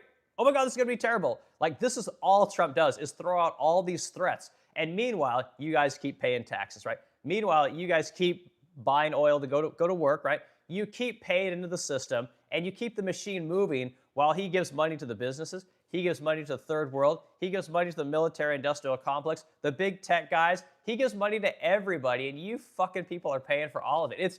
It's so disgusting what is happening, guys. I feel terrible for everyone, and I hope that when I tell you guys this stuff, and I say these things to you, I'm not saying you specifically. I'm talking about the taxpayer. I'm talking about all of us. I'm a taxpayer. God, I'm a fucking wagee. Like, I make $50,000 a year as my salary, right? If my business does well, I can make, I can double or triple that salary. But at the end of the day, I'm not just raining. I'm not making it rain every day on myself. It doesn't work that way for me, So anyway, okay, yeah, but the debt, guys, it's wild. Like, we're paying $1 trillion in debt right now just to service the debt. What could this country do with $1 trillion extra every year? Again, the debt's going to go from paying $1 trillion in interest to $1.1 trillion, $1.2 trillion. Then we're going to go to $1.4 trillion. Then we're going to go to $1.6 trillion, $1.8 trillion, $2 trillion. So within 15 to 20 years, guys, the line item on our deficit, on our budget, the largest line item by far is going to be interest on our debt. And it already is. The largest line item on the next budget you guys are going to see is going to be interest. Unless Trump can get the budget, the military budget, up to, what do you want, like $1.5 trillion? Like, it's fucking crazy what's happening in this country, guys. Like, and it's just like, I can't believe that we just buy into the bullshit every day of how this economy works. Like, it's just insane. It's absolutely insane. But Jay Barry, dude, I like your comment, man. All right, J Poll 3808. No one else will go on Rushmore. There's too much divide and hatred to agree on it. Yeah, but if you're the president, and again, all the people in your orbit, right? The people you followed on Fox News for 20 years, the people you've been around because you're buying off politicians for 50 years, like Trump has. Again, all these people, like, you got to remember, like, Trump grew up watching Mark Levin. Like, Dan Bongino was he put Dan Bongino in the FBI because he liked to watch him on Rumble. Like, this is literally the cable news president. Like, he's surrounding himself with the worst people possible. And we're all suffering for it right now. You guys are literally paying, I mean, what's gas up like? I think gas here is up something like 40% here in Missouri. Like, I don't know what it's up where you guys live, but do you guys feel good about that? Do you guys feel good about liberating the women in Iran while you guys pay 50% more for energy? The cost of everything's going to go. Like, you guys wait till the next inflation report. Like, when you factor in the cost of gasoline, it's going to be the single largest item in inflation. Inflation's going to go up, I mean, 1% in one quarter, you know? And then if the cost of gas doesn't go down, it's going to compound, guys. Like, it's oh my goodness, guys. But you know, maybe this country that we liberate over the Middle East is going to be the one country that gets better. It's going to become the one country that turns into the next Saudi Arabia or Dubai. You know, it's like, maybe it'll be the next country that is Israel's partner. It'll be the one country that Israel could convince it isn't the great Satan, okay? Like, again, like, I don't think it's going to happen, but hey, you know, we'll all pay for it. Let's see what happens, you know? It's like, I love paying more for everything, you know, at the chance of, you know, fixing the one place in the world that we know we have zero observations of anything getting better. Zero, okay? And then if we look at our SWOT analysis, the Middle East is destabilized, not only for the Middle East, but for America, right? It's literally one of the threats, okay? So, all right, Jaybird. Practically speaking, that means 47,025 Americans earning $63,795 annually have to work for an entire year just to service a 1 day's worth of interest on the national debt. Yeah, it's bad, guys. And again, I did a cast the other day asking the people in the cast, who will take less and what will you take less of? Not one person told me what they'd take less of. And that's the problem, guys.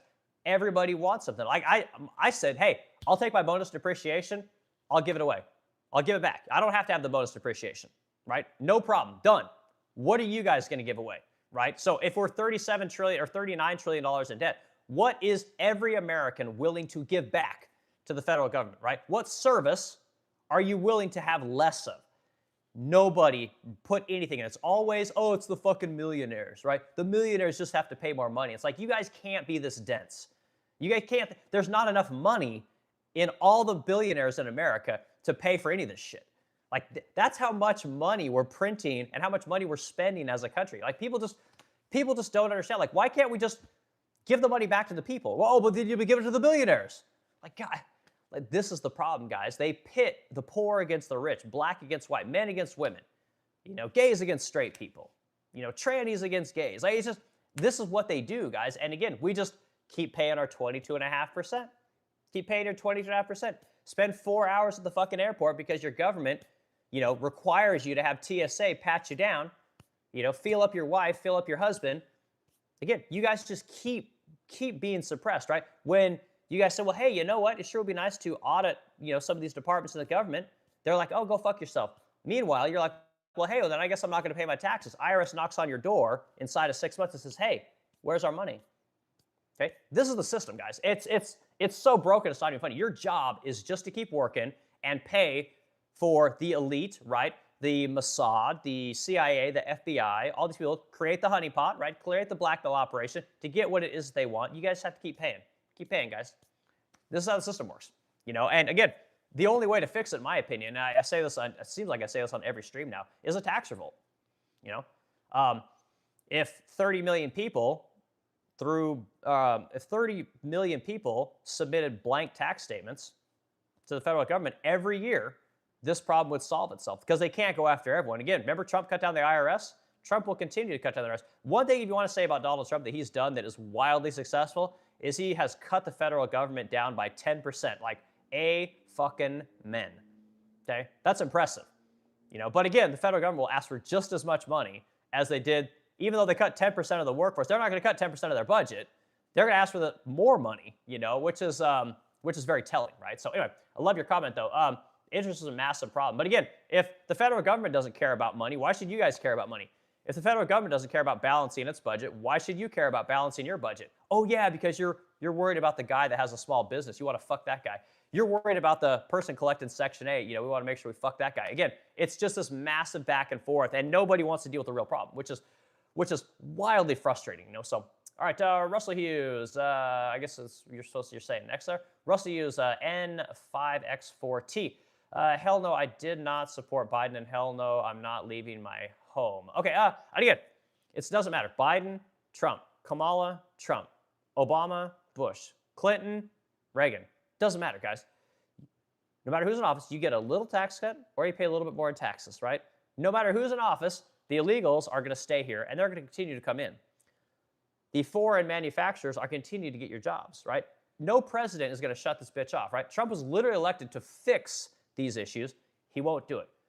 It's very telling, but again, pay your 22.5% income taxes, 37% if you're a high net worth individual, right? Keep paying your money, right? That's what they want. So, all right, Daddy Burns, 2394. Tons of mosques in small towns are little modern boxes. They are utilitarian, just like churches are. Okay, well, that's cool. And again, maybe it's a poor example, but again, when I see the pictures of mosques on the internet and on television, they all look pretty badass to me. And again, we've got one here in St. Louis on our 270 highway. Beautiful. I mean, golden domes, and it's gorgeous. But we also have one of the most beautiful churches here in downtown St. Louis as well, called the the name escapes me, but it's fucking gorgeous. I mean, it's a beautiful place. But again, you're right. Most churches, most mosques are probably little utilitarian boxes, taupe. Okay, all right, Mr. Joker, worked and paid taxes no matter who's in office. Yeah, Mr. Joker, you're 100% right, dude. Appreciate your comment. All right, PB James, 5313, nah. Russell, Israel is not our ally. Yeah, and again, I don't know that Israel's our ally. Again, it would be nice if we got something out of that relationship. It's always something that you guys can't know about. You guys notice that? Oh, we're fighting the terrorists, so you guys don't have it. Sure seems like when we go over to the Middle East and we fuck with these countries for decades on end, it sure seems like we create our own problems. It seems to me like if we just got out of there, we'd create a lot less problems. It would be a problem for the countries that are there, but guess what? You have to man up. You're going to have to fight your own battles, You're going to have to, and again, if we were manufacturing all of our shit in the Middle East, might be a reason to make sure that place is stable. We don't manufacture dick over there. If we were getting a ton of oil out of that place, might be a reason to stabilize there. But again, we don't get a ton of oil out of there. Now, Europe gets a ton of oil. Well, it seems like Europe should help keep that place stabilized. Okay, America, we used it. We got it. Europe basically gets our seconds. So they got our sloppy seconds, and they got to pretend. They got to protect it, right? They don't want to deal with Russia. They don't want to deal with Nord Stream. Okay, they got to deal with it. They got to take care of that area. They got to stabilize that region. But again, they want us to do it. Everybody wants us to do it. Europe, again, and this is one of the things that's so frustrating about Trump. It's like Europe.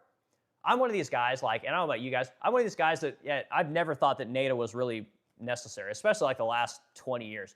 Get rid of NATO. It's irrelevant.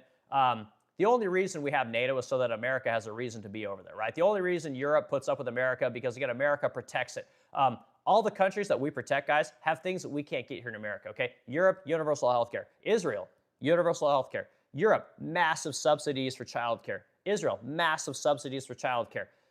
Europe has incentives to help young people get homes, promotes having children. Israel has programs to promote having children, large families, help young people have kids, have families. Europe supports all this stuff. Israel supports all this stuff. America gets fuck all. We just get to pay for it. There's no universal health care. There's no universal child care here. There is no incentive to help young people get into homes. In fact, it's never been so bad in America. I think I read that the average first-time home buyer is something like 40 years old. Guess what? No one's having kids when they're 40 years old, especially women, right? Like dudes, like we're men. Like we can do this forever. But women, it becomes much more complicated the older that they get. In fact, when they hit 35, again, now you're talking IVF, right? Which again, I don't know if we even subsidize IVF here in America. IVF is subsidized in Israel. IVF is subsidized in Europe, okay? A lot of countries understand that there's massive problems with younger people having kids. We don't seem to be interested here in America. In fact, we just want to give tax cuts to large corporations. We don't want to pay for young people getting in a home, having a dog, getting excited about life, right? Excited about having children, maybe having multiple kids, right? Maybe having a good job. We don't want to do anything that here in America. We're all about just, appeasing the shareholder, appeasing the multinational corporation, appeasing the people that have money, appeasing the tech oligarchs. We're not interested in kids. We're not interested in humans even anymore. It's really wild what we're doing in this country. And again, a lot of these other countries in the third world and over in Europe, places like Israel, they support all this stuff. They recognize what's going on, right, with people not having enough kids, and they're putting their dollars to help incentivize these things, right? You get what you incentivize. These countries are all happy to let America pay for all the defense because they don't have to do it. They got other things to worry about than defense. The largest line item on America's budget is defense. And again, most of it is for the rest of the world, okay? We got to make big changes in this country, and being over in Iran doesn't help anyone here. It doesn't help young kids have kids. It doesn't help young people get into homes. It doesn't help young people start businesses. It doesn't help young people get excited at the prospect of working. Like, again, as a guy who bought my first home when I was 21, did the kids thing, had the nice cars, had the houses, had it all, never graduated high school, just built furniture, never went to college. I want that for our younger generations, right? If they want to go to college, great. If they want to be a welder, great. If they want to be an engineer, great. If they want to be a nurse, great. But they got to be able to fucking afford what it is that moves civilization forward, and that is children, okay? You have to have jobs where your employer respects you and you respect your employer, okay? We are not incentivizing any of that here. In fact, we're saying, hey, you know what, business owner? Why the fuck would you want to hire a young person and give them a real wage so they can buy a home and have kids to keep your civilization moving on when you can bring in Jose from the third world, right? Bring him in here. He doesn't care about your regulations. He doesn't care about the cost of homes. He'll live, 5-6 to an apartment, right? Or outsource the work to China. Hey, we'll give you tax breaks for it, right? We'll incentivize you to send that work over to China. You can build up that country. Maybe they can become the next the global superpower, and they can challenge, America's supremacy. Let's pay for all that, by the way, right? Rather than incentivizing the corporations to, hey, you know what? Stop sending the fucking jobs to the third world. Oh, but we're going to create engineers. We're going to create, a data analyst. We're going to create people that are going to do, inventory analysis. We're going to create people that are going to work on logistics management. Okay? That's not happening, guys. That's all being replaced by AI. Every fucking college degree that we give out right now is worth less than it was yesterday. Okay? When you let the third world in this country and you outsource everything that's done to the third world, you're left with nothing. You're left with an oligarchy. You're left with the military-industrial complex. You're left with the big food, big agriculture. You're left with massive corporations that own everything. And Americans cannot make enough money to have children. They cannot make enough money to buy a house. They cannot make enough money to buy a car. The interest on a home is exorbitant. The interest on a car is exorbitant. The price for insurance is exorbitant. The cost for healthcare is exorbitant. The cost for childcare is exorbitant. And then you send them out into the world when they're 21 years old. They did the college thing like you told them to do. And then they're like, oh my God, I cannot make enough money to pay back these fucking loans and get a place to live, to have a reasonable amount of food, a reasonable partner in my life, a reasonable amount of children in my life. Okay? But we'll pay for Israel to fight all the wars that it wants to fight. We'll send our Navy over there. We'll send our military over there. And guess what? By the way, when you tell your citizen, hey, you know what? You can't make enough money because we're going to bring Jose in here to do the work. You can't make enough money by going to college because we're going to outsource the work to the third world. We're going to bring AI in here, so your fucking college degree means dick. Guess what you can do? You can join the military. There's always a war to fight. We need lots of citizens, right? You guys ever seen the movie Starship Troopers? Like, is that what we want to create here? Would you like to know more? Service, grant citizenship. Is that what we're going to do in this country? Is that where this is going? America's just going to go fucking fight every war. Everyone's going to join the military because it's the only way to make a living? Is this really the world we want to create? Do we really want to fight the wars for every other country so that they can have universal health care, so that they can have universal child care, so that they can incentivize young people having kids, so they can incentivize young people? Do you guys know that if you guys go over to Hungary, if you have 4 children, guess what? You don't have to pay any taxes. Zero. Nada. Sure would be nice. I bet someone could stay home if they didn't have to pay any federal income taxes. I know my wife could. Could your wife stay home? How about your husband? Your wife got a fantastic job. Could dad stay home with the kids if you guys didn't have to pay any fucking taxes? Seems pretty awesome to me. I mean, we can't even balance a budget here, but, you know, this is all pie in the sky at this point. But, man, I sure like the idea of someone staying home with the kids. Or, hey, you know what? Maybe if you had more small business owners, right, you had more people that had their own business, you might buy something from your fucking neighbor. What an idea. Oh, my God. I don't have to buy something from Amazon, have everything delivered to my door so I never have to leave my home. Maybe you get a daycare where you get a bunch of moms, a bunch of dads, whoever, and they watch the kids while everyone goes to work. Maybe instead of sending it to the union-controlled school system that property taxes the death out of its citizens, right? Maybe you get a group of people together, they do the educating. Crazy idea. Maybe there's a whole bunch of people that, hey, maybe they want to go to Eric's furniture shop. Maybe you guys want to learn how to make furniture. Maybe the kids go there and learn something from the furniture maker. Maybe the welder, the kids go and learn something from the welder. Maybe we change how education works because we have a choice. But no, we don't want to do that. We'll let everyone else do it because they don't have to pay for their defense. Eric and the Americans will pay for all the defense, so you guys can have all the shit that we're supposed to have here in America. You guys see how this works? Is this making sense? Am I painting a good enough picture? Am I putting the pieces together in the big puzzle of how the American taxpayer is getting fucked right now? Anyway, sorry guys. I know the profanity can throw people off, but again, dumb furniture maker here, so you guys have to deal with it. Okay, more comments. Let's go down towards the end, guys. I need to get into the SWOT analysis, but man, you guys, your comments get me railing, so I appreciate it. Let's see what Titan says here. Titan Bruni, okay, if you've ever been audited, you wouldn't agree that federal income taxes is voluntary. I've been audited, facing jail time for not paying taxes. Is their favorite byline? Yeah, I've been sued. I mean, maybe sued's not the right word. I've got really nasty, threatening, we're going to investigate you. You need to give us all your fucking information. That kind of stuff. That happens. That happens when you have something to lose. The federal government loves to come after you. You guys notice this? This is one of the reasons that we don't go after criminals, right? This is one of the reasons that we let criminals off 20, 30, 40, 50 times, and then they go kill people, right? We let them off 20 or 30, 40 or 50 times, but if you're a citizen that has something to lose, you got to go into CVS or Walmart and everything's fucking locked up. Because again, we business owners, we citizens that pay taxes, we can't beat the fuck out of these people when they come into our businesses. Because again, the lawyers will come after us because what? We got something to lose, right? So again, the system, the incentives are all messed up here in America. And again, Titan Brew is one of our moderators. He's the guy that's helping filter out all the bullshit comments so you guys don't have to deal with the spam. We got a couple moderators that come in here and kick all those people out. This guy owned a small business and again, understands what he's dealing with. We got a lot of people that own small businesses or have owned small business. So if you guys got tax questions, you got any small business questions, put it in the chat, man. We'll answer it for you. So, okay, all right, AR Stoner, you keep hiding my chats. Okay, well, you got to contribute to the conversation, dude. The only comments that we respond to are comments that add to discussion. If you put in a bullshit comment, guys, you're trying to be one of these trolly kind of people, you're looking for attention, the moderators generally just kick your comment out, so we won't even see it. So, okay, John Wida, 6537.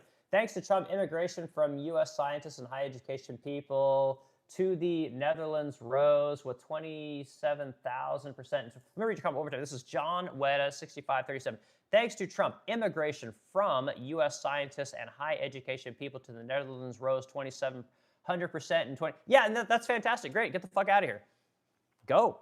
You don't like America?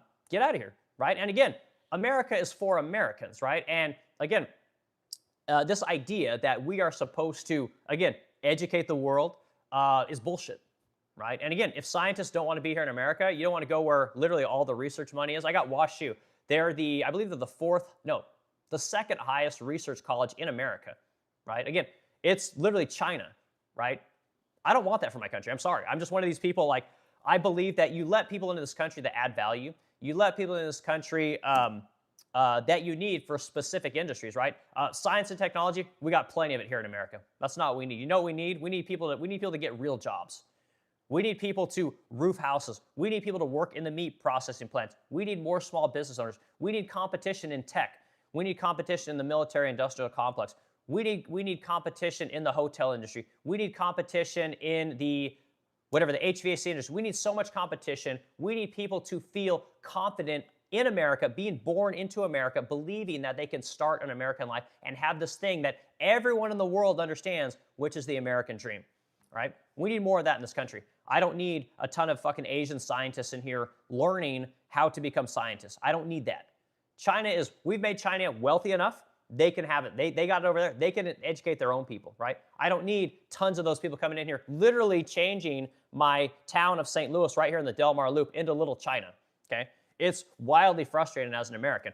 We got tons of poor black people, generationally impoverished black people, young men, young women, whose only way to move up in life is to have more kids and get more welfare, okay? That is a broken system, okay? We need to train these people. We need to get them into doing real work and get them off fucking welfare. Small businesses need to hire these people. The federal government, the state government needs to incentivize the small businesses to bring these people into their business and teach them some shit, okay? We don't need to bring the third world in here.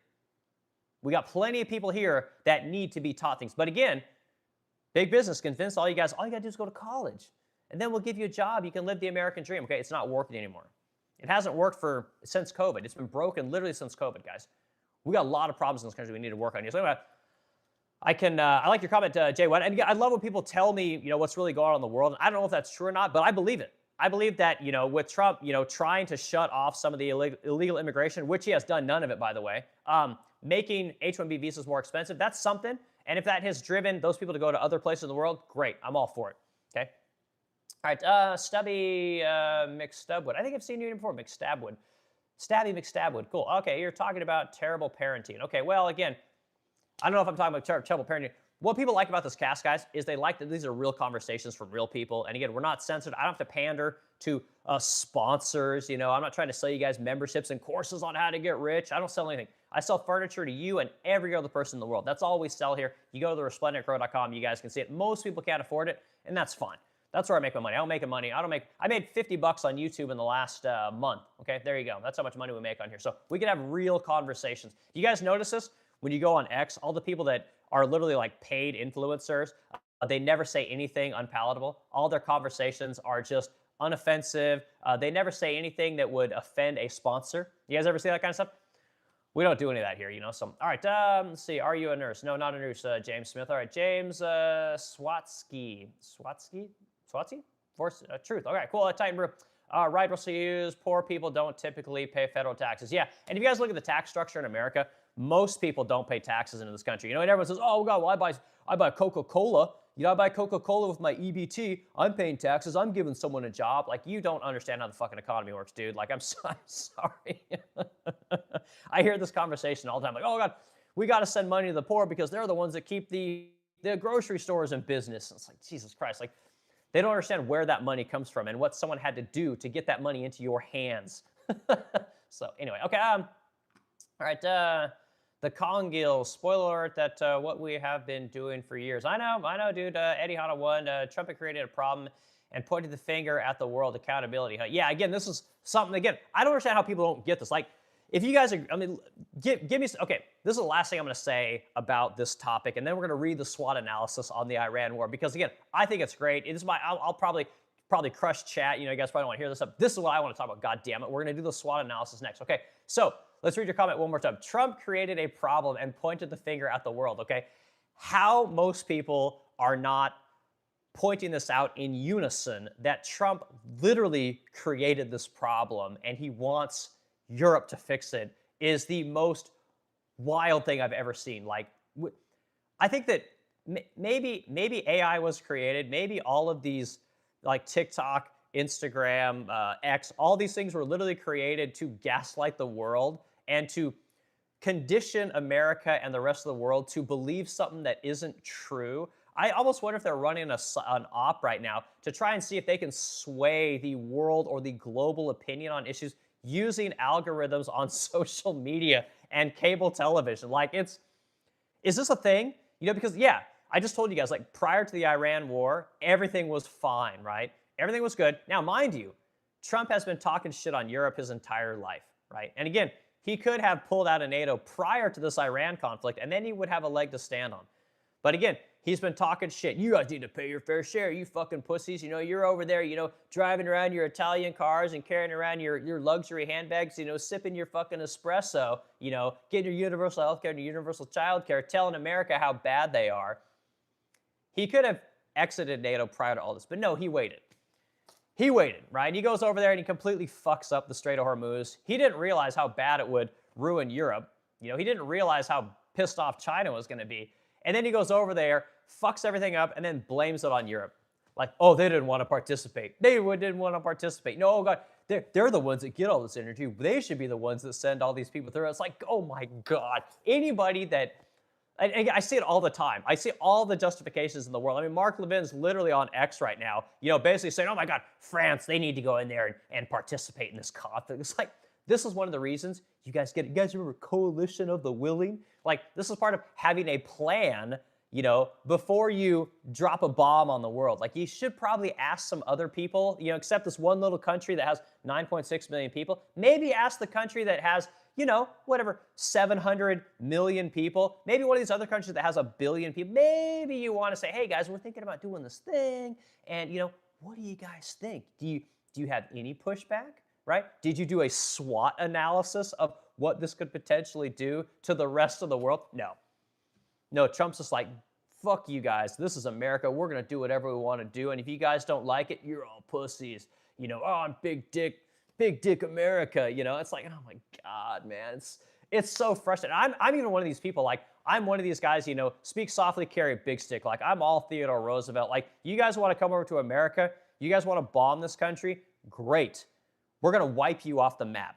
We're going to send the military over there. We're just going to drop a bunch of Moabs. We're going to kill all your people. We're going to kill all your women. We're going to kill all your children. We're going to kill all your government. You guys are done.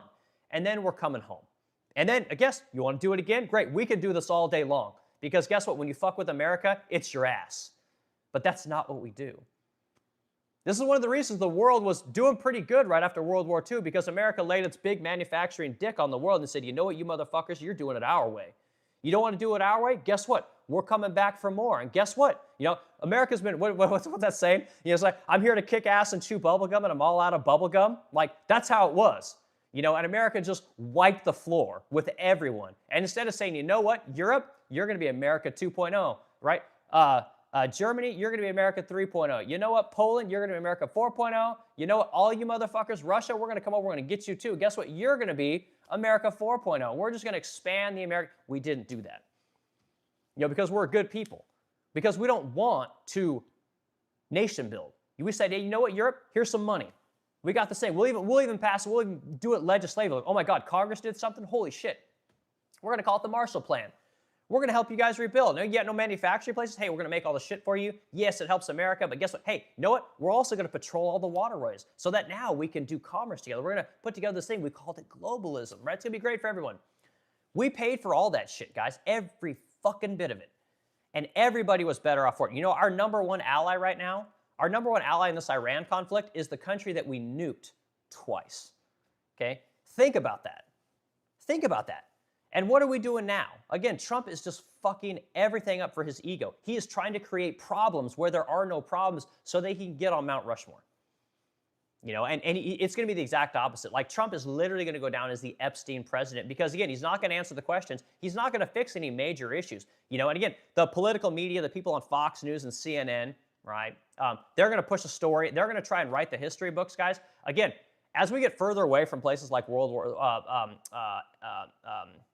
the word I'm looking for? From conflicts like World War II, great worldwide war conflicts, we're learning a lot of history about what actually happened there. And it's not looking good, and you guys take out of that whatever you will. But as the history is unfolding, as more people, more historians are talking about what actually happened, and we're learning a lot more stuff about what happened. But what's undeniable is that America destroyed everyone. Everyone. And then we paid for it. We built all these countries up, and you had 70 years of relative prosperity for most people. Not everyone, but most people.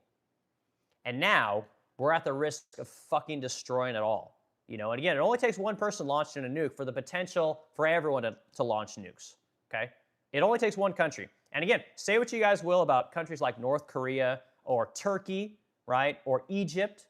But one of the reasons that no one fucks with these countries is because they have nukes. One of the reasons that Iran is being fucked with right now is because they're one of the last countries that actually has a proud, powerful country that can push back against this little state of Israel. I'm here to tell you guys. And that's the reason they're being fucked with. Because again, if they get a nuke, guess what?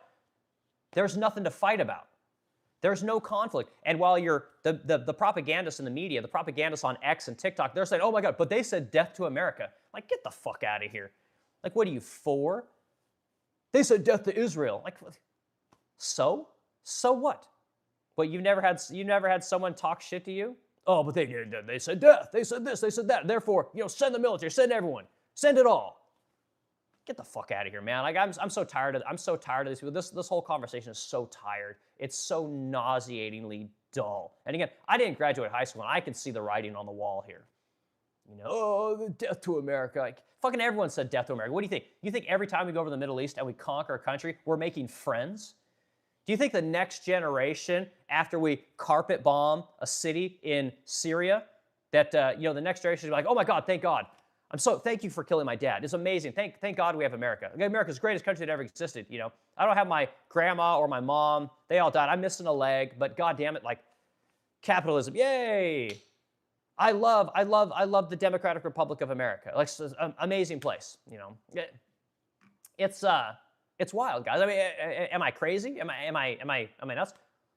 Anyway, let's do a couple more comments, guys. We'll do two more comments, and we're going to read the SWOT analysis, guys. I got to get on my topic. All right, Titan Brew. Let's see what Titan Brew says. All right, the IRS came for me over a $750 discrepancy on my tax payment almost 2 years ago of legal hassle only for me to prove that I paid the correct tax. We won our case in the end. Yeah, Titan, man, and this is good. And again, I can tell you guys this. So a lot of times the IRS will come after people, just because they're a little bit unsure about what you paid. Again, the IRS always seems to know what you should be paying, yet they require you to do taxes and tell them how much they should be paying you. It's a really fucked up system, okay? Now, a guy like Titan has a business, probably had a little money in the bank, right? So when the IRS came after him, he didn't just say, oh my God, I'm getting $720. I'm going to pay you guys because it's easier than dealing with it. No, he's like, go fuck yourselves. I don't owe you jack shit, and here's my lawyer, okay? Now, most people aren't going to spend $5,000 to retain a lawyer to protect $750. But here's the thing, guys.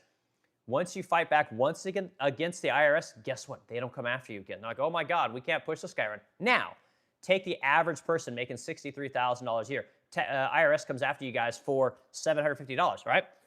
Do you have $5,000 extra to put on retainer to get an attorney to go fight the IRS? Probably not. You can't afford a home. You can barely afford a car. Car insurance is expensive. Maybe you got a couple kids and you're dealing with childcare. That's already $2,000 a month. You have no fucking money. Guess what? It's easier to just set up a payment plan, pay the IRS. The IRS knows this, okay? Once you get an attorney and the IRS comes in and kicks in your door and says, hey, you owe us money, and there's an attorney there, right, fighting for you, everything changes. It changes like that. Completely different conversation. This is the thing people don't understand about having a little bit of money and not having a little bit of money. It's a fucking broken system, guys. Everything revolves around money. Makes everything easier, guys. And when you have money, guess what? The IRS isn't coming after you. Everyone says, oh my God, IRS needs to go after large corporations. Large corporations, guys, have armies of tax attorneys and CPAs that literally pay all the taxes that they are legally obligated to pay. So odds are you're not getting a ton of money out of a corporation. Guess what? When you send an IRS agent after a large corporations, again, they're paying $10,000 an hour in attorney fees to fight you. Okay, so the tax bill that corporation would probably owe the taxpayer isn't going to warrant what they're going to pay to fight you. And oh yeah, because they make all their shit in the third world or bring the third world in at cheaper wages and that don't have to abide by our regulations, they have a ton of extra money to fight. The IRS knows this, guys. So it's a completely rigged system, if I'm being completely honest. All right, Titans, another comment for you. Okay, from what I've read so far, we've brought in $160 billion in tariffs. Yes, we have, but again, a federal judge stated that all that money has to be refunded. So I believe I'll probably get my check I'll probably get my check before you guys get your tax return. I'll put it that way. We'll see if it happens, but I'm banking on getting that money back. So again, I'm going to get back. I think my wife said we'd probably get back like $3,000 or $4,000 bucks. So Cabo, here I come. All right, Russell Hughes, N5X4T, and lost $200 billion in fraud in this country. Yeah, and again, the military is getting ready to ask for $200 billion. Guess what, guys? Here's some TSA shut down, right? TSA, they don't want to pay the TSA, right? Because of that stupid Alex Preddy bullshit in Minnesota, which hard to believe that illegal immigration is the problem. We can't pay the TSA. Even though the country elected a guy to do mass deportations, a little tiny vocal minority of people have this country all fucking whacked out, right? So the Department of Homeland Security cost about $200 billion a year to fund, right? What if we just close down the Department of Homeland Security? We don't need it anyway. TSA's gone. You guys can actually fly like we did prior to 9/11, which was awesome, by the way. That'd pay for everything, right? And again, then the military, they can have their $200 billion in war funding. Everybody wins. Like, I'll take the conflict in. I'll give the military their $200 billion to go kill poor people, right? To go kill people, brown people. I'll pay for that. But just get rid of TSA so that when I go fly, I don't have to fucking be patted down. I can bring my family into the gate. We can all have drinks and shoot the shit and have a good time. I can go meet my parents when they show up instead of waiting for them with all the other people, at the front of the airport. I'll take it. It will be amazing, but probably not gonna happen. Okay, guys, let's see. We don't have any super chats. We have no gifts I need to read to. Titan Bro, I'm gonna read your comments real quick, and then we'll get after. All right, be relevant. 0 for comments. Get yeeted. Yep. Again, you guys got to put real comments in here, otherwise we're moderators are gonna smoke them. All right, Rushmore won't have any additions due to the risk of damaging existing structures when attempting to add a new sculpture. Okay, well, Titan Brew, that's cool. The thing is, does Trump believe that? Okay, let's see. Titan Brew says, it's the principle of the thing. We can't allow ourselves to be walked on when we know we're in the right. Yeah, 100%, man. Sometimes you just gotta be willing to say, you know what? I'm not gonna be pushed around. It ain't gonna happen. Like, I will lose money to prove that I'm right. Sometimes you get in those situations, and what's Adam Carolla always talk about? People that have fuck you money and fuck me money. Like, fuck you money is great. Fuck me money is the best. Fuck me money means that you can actually do something that actively harms you because, again, at the end of the day, you got so much money, it doesn't matter. That's what you really want. It's one thing to spend money to screw somebody else over. It's one thing to spend money to screw yourself over because you're right. Okay, okay. All right, let's dig into, don't just whine. It's the host says something that you disagree with. Then say, yeah, exactly. If you guys disagree with me, again, you could say, oh my God, Eric, you're retarded. This is ridiculous. You're so wrong, blah, blah, blah. But you got to say why. Otherwise, they're just going to delete your comment. Because again, no low effort comments here. I'm always telling you guys, you want to start a business, you want to learn how to sell to people, right? You need what are called qualified customers, right? You don't want just customers. You want the right customers. It's the same thing with what we have going on here in the stream. Well, I don't want just any commenter, right? I want the right commenters. I want people that actually put in an effort, put in a thought to responding to what we're talking about, to what other people in the chat are talking about. Okay. You guys, let's do our SWOT analysis. Again, I appreciate you guys being in the chat today. If you guys are here hanging out, hit the like button, add a discussion. We're at 46 likes. I want to get this thing up to 50. I told you guys I'd give you 2 or 3 hours this morning, okay? So we'll talk as long as you guys want to talk. As long as we keep, about 100 people in here, like, I'm game to talk all morning if you guys want. I got nothing going on today except that I got to go to work, all right? We're going to do the SWOT analysis, okay? All right, SWOT analysis. So SWOT analysis is great because if you're a guy like me, and if you're like most people, like, we're kind of ADD, like, we have a million things we want to do. So if you take a situation, a product, you want to buy something, you want to buy a company, you want to, promote a policy, you want to do whatever you want to do, it's a great, fast way to analyze why it works, okay? What is a SWOT analysis? What's it stand for, okay? You're looking at the S, which is going to be your strengths, right? What are the good things about this particular policy, right? The W are the weaknesses, right? What are the weaknesses about this policy? The O, right? Some people think SWOT is WSAT. It's SWOT. The O is going to be your, oh God, am I drawing a blank? Do I even have this thing pulled up? Let's see here. Opportunities. Yeah, God, now I always forget. Okay, opportunities. And then the last thing is going to be threats, right? Threats is the big one. This is the thing where you really got to analyze, like, okay, why should I not do this? And this is what I think is, I don't think our government does any of this. I don't think they ever think about, like, oh God, what are the consequences of the thing? Where they just think like, oh my God, how is this going to be great? How am I going to get reelected? How will people like this, right? Especially dumb people. How are dumb people going to like this, okay? No shade over here. Everyone in the chat here is wildly intelligent. Okay, question goes like this. All right, I told Grok, I'm like, do a SWOT analysis on the Iran war, okay? Give me just a couple minutes. We'll go through this and we'll jump back into comments, right? SWOT analysis of the 2006 war, okay? What are the strengths of this Iran conflict, okay? The strengths. So overwhelming conventional military superiority, okay? So obviously, America has a massive military, and we can basically destroy anyone.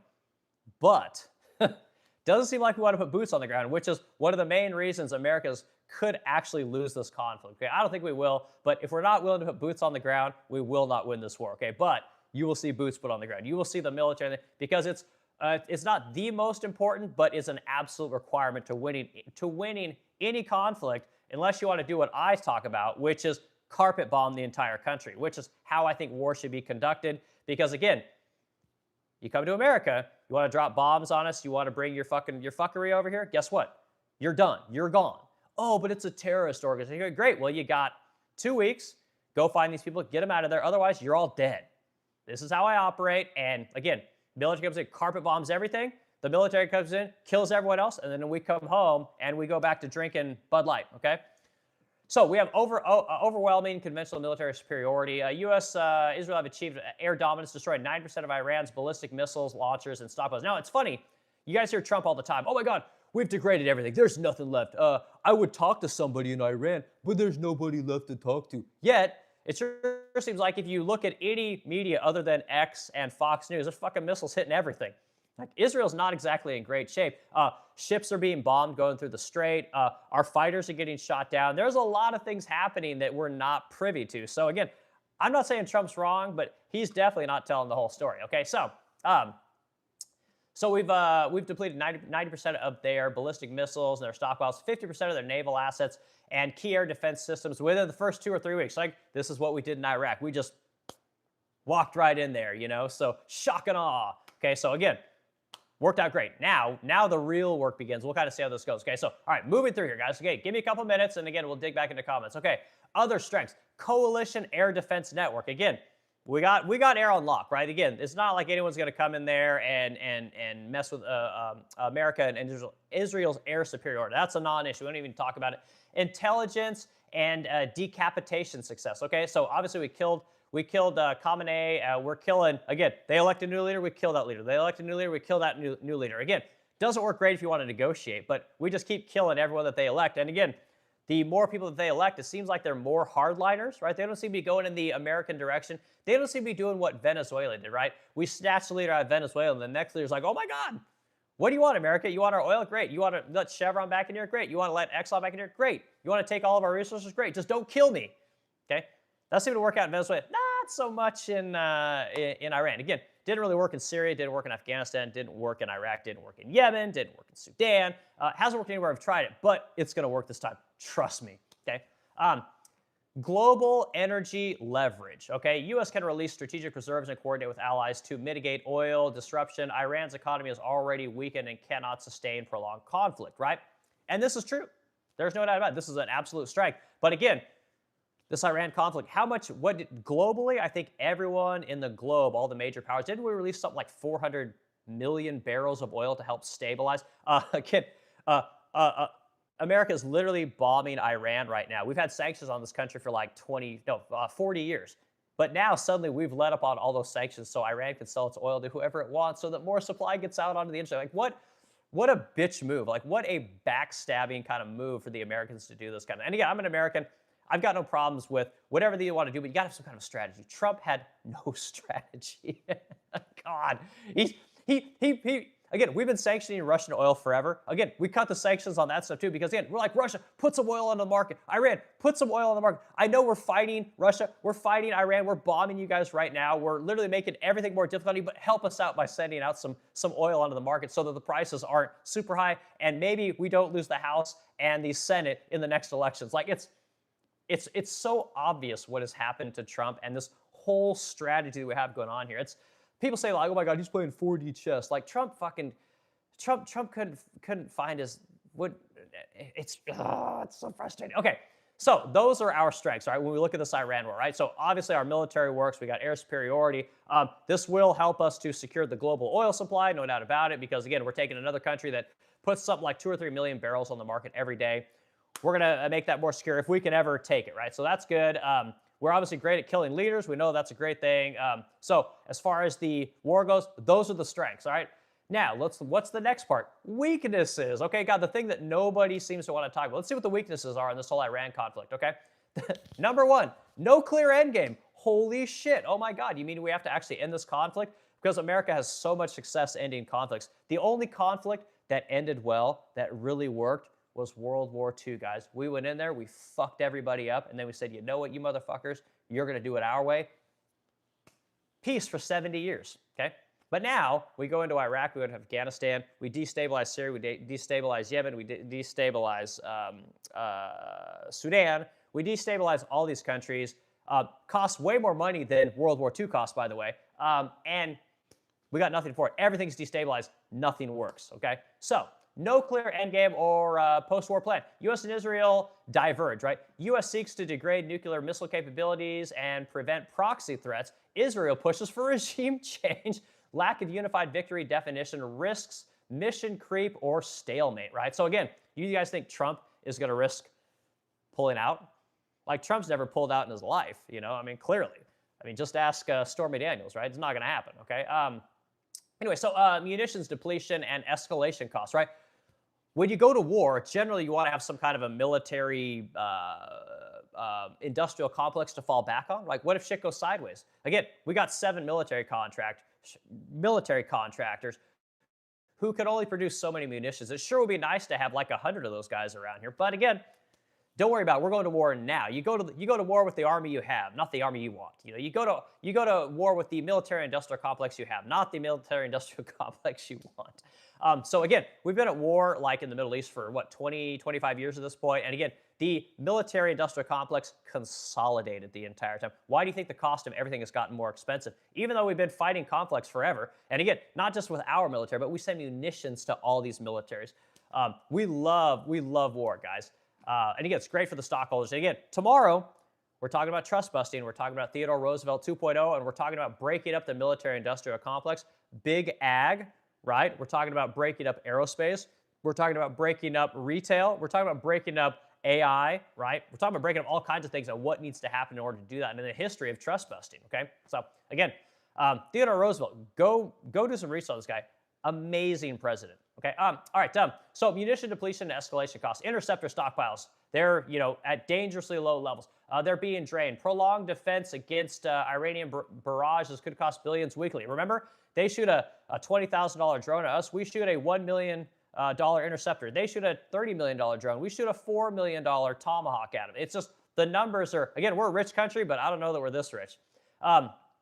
So all that's being depleted. It's getting wildly expensive. Iran's low-cost drones, missiles create a asymmetric drain. Okay, so, and that's what I'm talking about. Again, they're spending peanuts. They're spending cents. We're spending dollars to combat them. This doesn't work. And again, we're the greatest military that's ever existed, but we're not so good at fighting against drones. And again, if we had paid attention to what was happening in Ukraine and learned from that whole conflict over there, we'd known it's basically a drone war at this point. So again. Google a guy named Palmer Luckey. Okay, and again, I did a big talk about this guy maybe a month ago. He's the head of Anduril. He's one of the up and coming military contractors. Wildly smart dude. He's in his 20s, and he understands the way war is going, the way military conflicts are going to be in the future. Go listen to this guy talk about the military-industrial complex. It's fascinating. Okay. All right. So we talked about strengths. We talked about weaknesses. O is opportunities. All right. So what does America get out of this? Like, what are the potential great things that would happen from this war? Okay. I'm almost done, guys. All right, I'm getting to the comments. Okay, the opportunities, right? These are your external advantages that you could potentially exploit, okay? Regime fragility. Fragile, right? If you guys know anything about the lamp, okay? Khamenei's death and leadership decapitation create succession crisis. Internal dissent could escalate into protest uprising if strikes continue to degrade the IRGC, right? So again, we're going to kill this leader, and then we could get the government that we want there. We could get the government that's finally like, oh my God, Israel's our friend. Like, it's going to happen, right? Oh my God, we love playing with the United Arab Emirates. We want to have resorts too. Oh my God, we want to have our own, Dubai. We want all the Americans to come visit Iran. We can't wait for the Christians to come in here and tell us how to do everything. It's going to work out amazing. That could happen. Or as the great Louis C.K. would say. So we'll see what happens there. Okay, other opportunities. Proxy network weakening. Proxy network weakening. Okay, remember, guys, again, Be worried about the terrorist networks. Again, all these people are all funding all these proxy groups: Hezbollah, Al Qaeda. Who are some of the other ones they list? The Iraqi militias, right? We're always told it's proxies, right? You guys know who the greatest proxy in the world is right now? It's us. The amount of shit that we fund in this country, and again, we act like we're the most amazing country. And Trump has said this before. This is nothing new, but we act like we don't have anything to do with all these conflicts around the world. Like, we pay for a lot of this shit, guys. And again, if you guys just look at the Ukraine-Russia conflict, do you think this is the Ukraine-Russia war? No, this is the America-Russia war. Oh, we got to defend little Ukraine. Like, no one gives a fuck about Ukraine, okay? This is America pushing back against Russia. Even though NATO has pushed up against Russia for the last 15 years, Russia told NATO, don't do this. This is going to end bad. We need to have a buffer zone. And NATO's like, oh no, we got America behind us. Fuck around and find out, Russia. Well, there you go, guys. If you want to know the truth about that whole conflict, that's literally what's going on. Okay, so proxy network weakening. Okay, again, I'm not surprised. Are you guys worried about Hezbollah? When you go to work every day, you take your gun to work because you're worried about Al Qaeda's going to jump you at the grocery store. When you are getting gas, are you worried about the Muslims when you're out getting gas? Like, no, we know who we're all worried about here in America. It ain't the Muslims, and it ain't Al Qaeda. So I don't know if we're going to destroy this proxy network. Who knows? All right, other opportunities. Energy market leverage, right? Again, another oil-producing country. If we just get all these countries in a row, it's going to make the world a better place. Everyone's going to get cheaper oil. You guys are ever going to get cheaper oil. I've told you guys many times, the cost of oil has to be between $60 and $80 a barrel in order for oil companies to make money, and this is where they want oil prices to be. Riyadh, right now, the cost for a gallon of gasoline in Riyadh is 59 cents a gallon. Okay? America makes infinitely more oil than Saudi Arabia. We're paying, what are we paying, $4 right now on average? $4.50, something like that. So good luck with that. I don't know if that was going to happen, but it is an opportunity. Diplomatic realignment. Okay, again, this is the one that they all push on Fox News right now. Okay, Gulf states like Saudi, UAE quietly support degrading of Iran, potentially for broader anti-Iran coalition or post-war reconstruction deals. Right, and again, they said the same thing about Gaza. Like, we're going to stabilize Gaza. What they want to do is they want to carpet bomb Gaza and put up hotels and resorts because their big idea, Trump's big grand plan, and we know this because of the Abraham Accords, right? Again, Jared Kushner is at the heart of a lot of the destabilization and a lot of the clusterfucks that are happening right now. This guy believes that everybody in the Middle East will become more compliant once they get capitalism, right? Once they see that, oh my God, I can make money, we're going to turn Iran into China, right? Where they're going to make a bunch of shit for us. We're going to get that cheap labor. They're going to get to make some money. Their society is going to get greater and to realize, oh my God, this is how we want it to be. I don't know if that's going to happen, but maybe, everyone will become like Saudi Arabia and Israel, and they'll all become capitalist and they'll all chase, money. But there are places in this world, guys, that don't care about money. I think that's a good thing.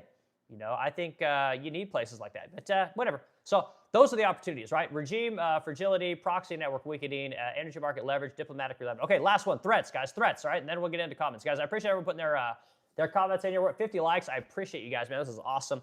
But again, hit the like button, add the discussion, and put your comments in there. Let me know where I'm right and where I'm wrong. We're doing SWOT analysis of the Iran war. All right, threats, last thing. The threat, okay? And again, it doesn't seem like Trump thought about any of this stuff, right? This is sick. Okay, what do you guys think the number one threat is, right, on the SWOT analysis? Oh my God, the fucking Strait of Hormuz closure. All right. Everyone knew this was potentially a problem, but again, Trump literally thought that snatching that leader, killing him right away, which was the very first thing they did that for a reason, was going to bring about regime change just like in Venezuela, and it didn't seem to happen, So, all right, here we go.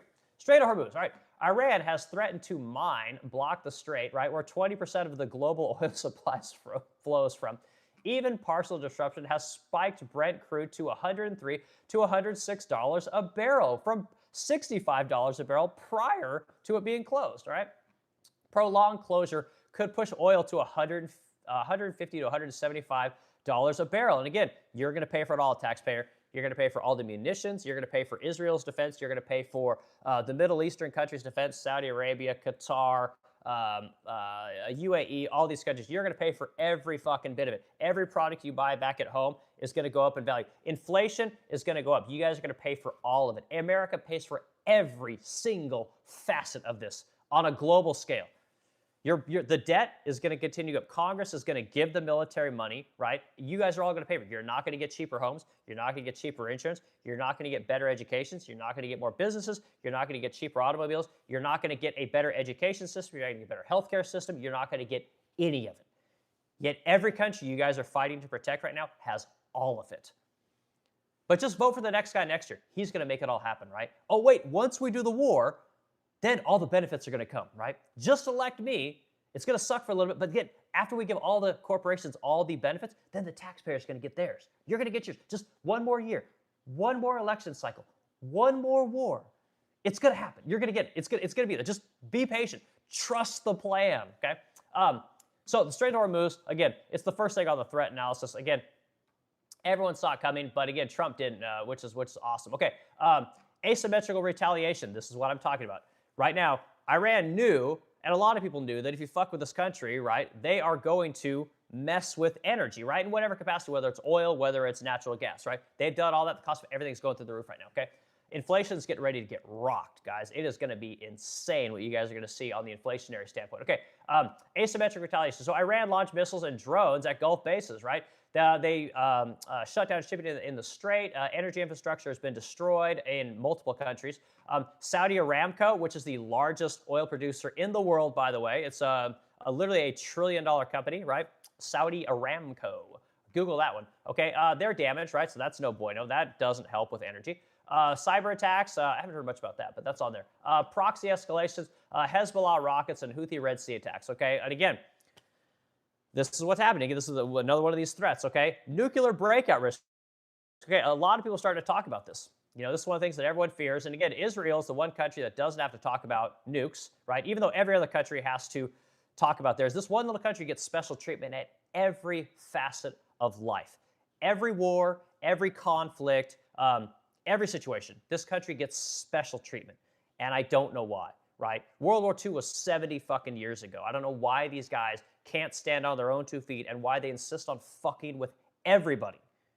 Everybody. It's wildly frustrating. So yeah, so again, it seems pretty obvious to me that Iran would want a nuke because again, if it looks at what happened to Libya, remember when Gaddafi gave up his nukes? Do you guys remember what happened to Gaddafi? Go Google what happened to Muammar Gaddafi. Okay, you guys are going to see this big pole get stuck up his ass. Okay, didn't work out so well from him. Right? Go Google why, or go Grok, why was Libya destabilized? Why was Muammar Gaddafi taken out of power? What happened?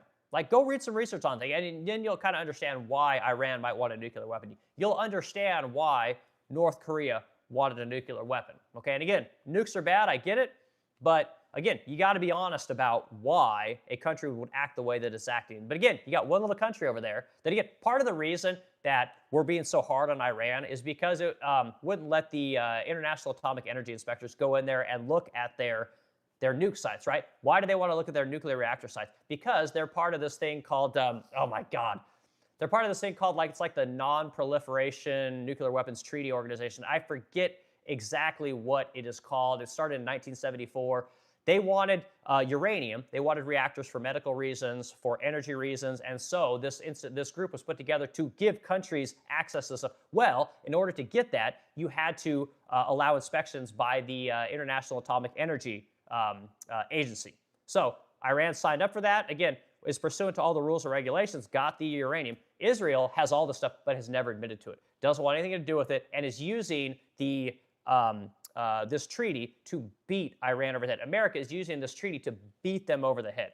It's literally the height of hypocrisy. Okay, so anyway, again, I don't want to talk too much about it because again, I don't remember all the acronyms and I'll just lose people. They'll think that I'm full of shit. But Google it, you guys will see what I'm talking about. All right, the last threat. Okay, the last threat is regional spillover. Okay, war expanding to Lebanon, which is happening. War expanding into Iraq, which is part of the Greater Israel Project. War going into Yemen, refugees flowing. Okay, so again, when you destabilize a region, what do you think? The people just fucking stay there and get bombed? No, they flee. They go to whatever surrounding country they can that will let them in. Okay, and again, all these countries that the refugees want to flee to, they don't have open borders. They don't just let you walk across the Rio Grande. You know what they do? They fucking shoot you. Okay, we don't do that here in America. We wouldn't even put alligators in the Rio Grande. We just let people come along here because, again, guys, you guys want cheap meat. Got to have cheap labor. You guys want cheap houses, which you can't really even get cheap houses. But again, you got to have cheap labor to build that shit, right? You guys want cheap restaurants. You want cheap lettuce. Got to let that cheap labor in here. These other countries, when people flee them because there's bombs, they don't just get let in. A lot of them get killed. It's very frustrating. Okay. So anyway, so those people flee. You get sectarian violence, potential for wider conflicts involving Russia, China, indirectly, right? So the threats far outweigh what you guys are going to get from this particular conflict. But again, I don't think Trump did a SWOT analysis. I don't think Pete Hegseth did a SWOT analysis. I don't think Marco Rubio did a SWOT analysis. In fact, they did such a shitty job executing this conflict. They're already talking about going and trying the same thing in Cuba. And Cuba, I mean, if I'm being completely honest, I think Cuba falls like that. But again, why didn't we go talk to Cuba 30 years ago? You know what? Because of the fucking Bay of Pigs.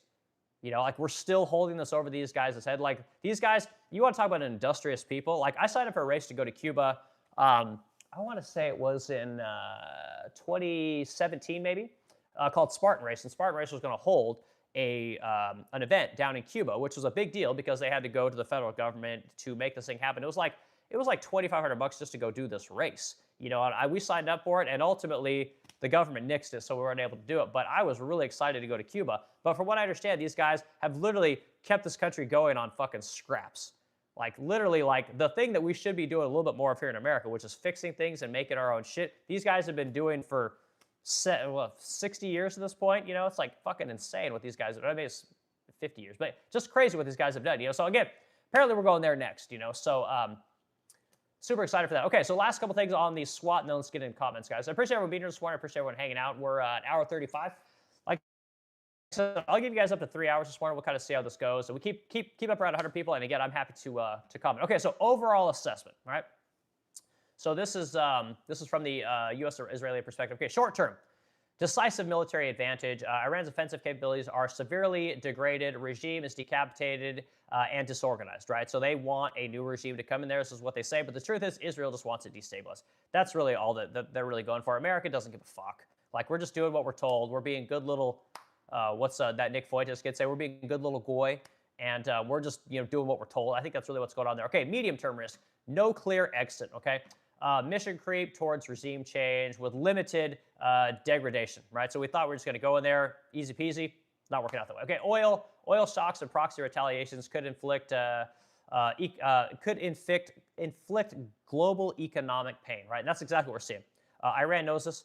Everyone knows that Iran is a major source of transit with the Strait of Hormuz, and we're all paying the price. How long is America willing to bear the cost for the entire world for this conflict? How long? I don't know. How long is Europe going to be willing to pay the price? I don't know. We'll find out. How long is China going to be willing to pay this? At what point does another country come in and say, you know what? America, you're going to get the fuck out of there. Iran, Israel, you're going to get the fuck out of there. Or are they going to say, you know what? Like, we're coming in and we're going to tag team. We're going to tag team this bitch, and we're going to go after Iran hardcore. Like, does the rest of the world just crush this country, right? That's crazy old. Are they all just going to crush this to make it easier for the rest of the world, right? I don't know what's going to happen. I don't think anyone knows what's going to happen, So long term, right? The long term assessment. Opportunity to reshape the Middle East, which is fucking laughable, guys. Let's make sure we use the verbiage correctly. Opportunity to reshape the Middle East. How's that working out? We got 25 years of experience on that, okay? Again, we can go all the way back to the 1950s when Standard Oil went to the Kingdom of Saud, now Saudi Arabia, and show those guys how to get oil out of the ground, right? What's happened since then? Has it been great? You guys feel like it's been a worthwhile endeavor to send those trillions of dollars over there? Is the world a better place because we showed Saudi Arabia how to find oil? Yeah, maybe. But how's it working out for everyone else in that region? I think that, what did Saudi Arabia talk like they're going to build this thing called NEOM? You guys ever seen that? N-E-O-M. Go Google that shit.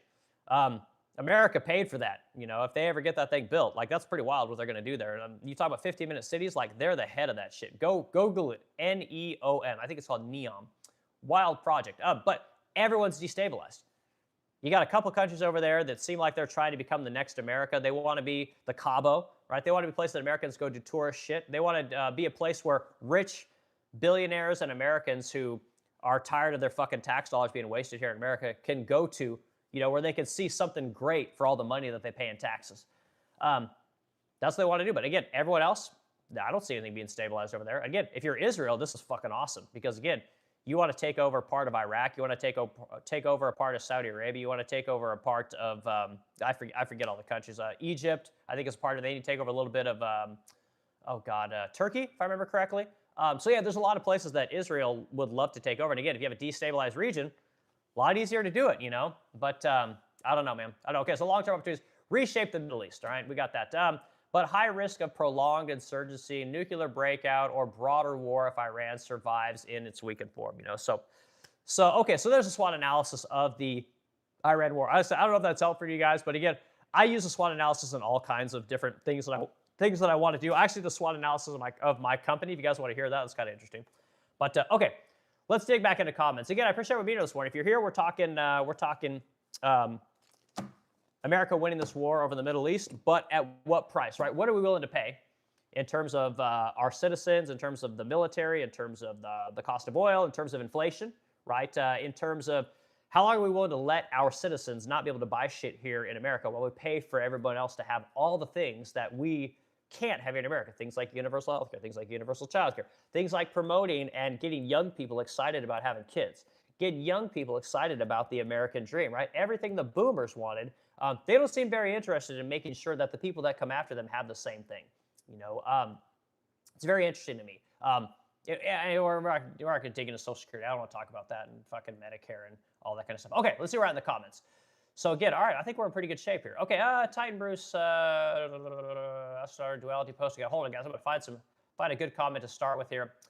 All right, let's start with JPol 3808. Titan Brew, he says, Titan Brew, after a person leaves and comes back, mine are usually gone. That's what I was referring to. Okay, you guys are having a conversation there. Titan says, I got the frustration. YouTube standards can be hard to beat, but can be hard to beat. Just be careful of your word selection. Yeah, again, if you guys put comments in there, Google will actually restrict your comments or even just shut you down. So there's a couple things that Google doesn't like, which is YouTube, right?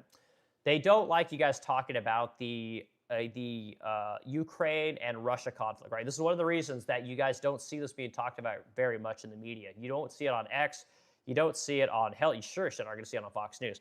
There's just not a lot of dialogue about this. I don't know why, but as a live streamer and a content creator on YouTube, I specifically had to check a box when I got monetized to say that I wasn't going to talk about this very much. The other thing you can't talk about is Jews, right? And again, the context for which you talk about Jews, you cannot talk about them in a derogatory way, right? This is one of the reasons that I don't talk about Jews and Israel. I don't try and link these things together because honestly, I don't think that they're the same.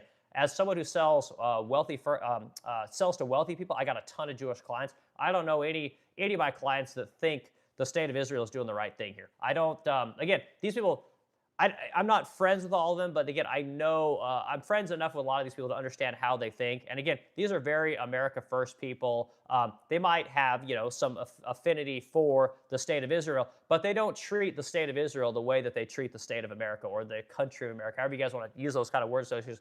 But there are certain things about these conversations, like I said, Google and YouTube do not want you to talk about, especially in derogatory terms. If you guys go on TikTok right now, again, very similar verbiage, right? And again, we know who owns all of the social media companies. We know who owns all the media. We know who owns all the cable channels. We know who owns all of the fashion industry. We know who owns all of the movie industry. It's a very select group of people that own all. So we know all the people that are the presidents of the academic institutions, that are the professors, that are people that are in finance. So you got to be very careful about how you talk about certain kinds of topics. But we do have a little bit of latitude here. And again, I try to keep it as real as possible. I think that's one of the reasons people like this chat and like this particular kind of live stream is because, again, we're having real conversations about real things. So anyway, understand that. But Titan, good comment, dude. Okay, find some more. Let's see where. Okay, good. I'm doing good on chat, guys. Okay, let's see. This is R. Stoner. Laugh Out Loud. Like imagining researching this stuff on your search engine. I know, again, like the whole idea, oh my God, you go on the internet and actually do research. Like, oh my God, you guys just want to, where do you get all your news from Fox News? Like, are you one of these people that still thinks that, we get all of our oil from Saudi Arabia like it's 1979? Like, I always laugh at people that criticize anyone for doing research. Like, anyone that does any kind of research at all is is a good thing, you know. And believe it or not, most people don't research nothing. They regurgitate what somebody else told them. Like they'll go watch a video on YouTube and then they'll parrot exactly what that person said. They don't have any independent thoughts of their own, you know. So yeah, AR Stoner, like yeah. Anyway, you do you, man. Okay, let's see. Ed Mandel, 3074, A Christmas Story. Hell yeah, man. The leg lamp. Everyone likes the leg lamp. I love A Christmas Story. I love National Lampoon's Christmas Vacation. I love these movies. I watch them. I watch them year round, if I'm being completely honest. All right. Ed Mandel facts. Yep. Okay. Cool. Let's see. Bert Montoya, 728. Victory in Iran onto Cuba. Yeah, 100%. Good.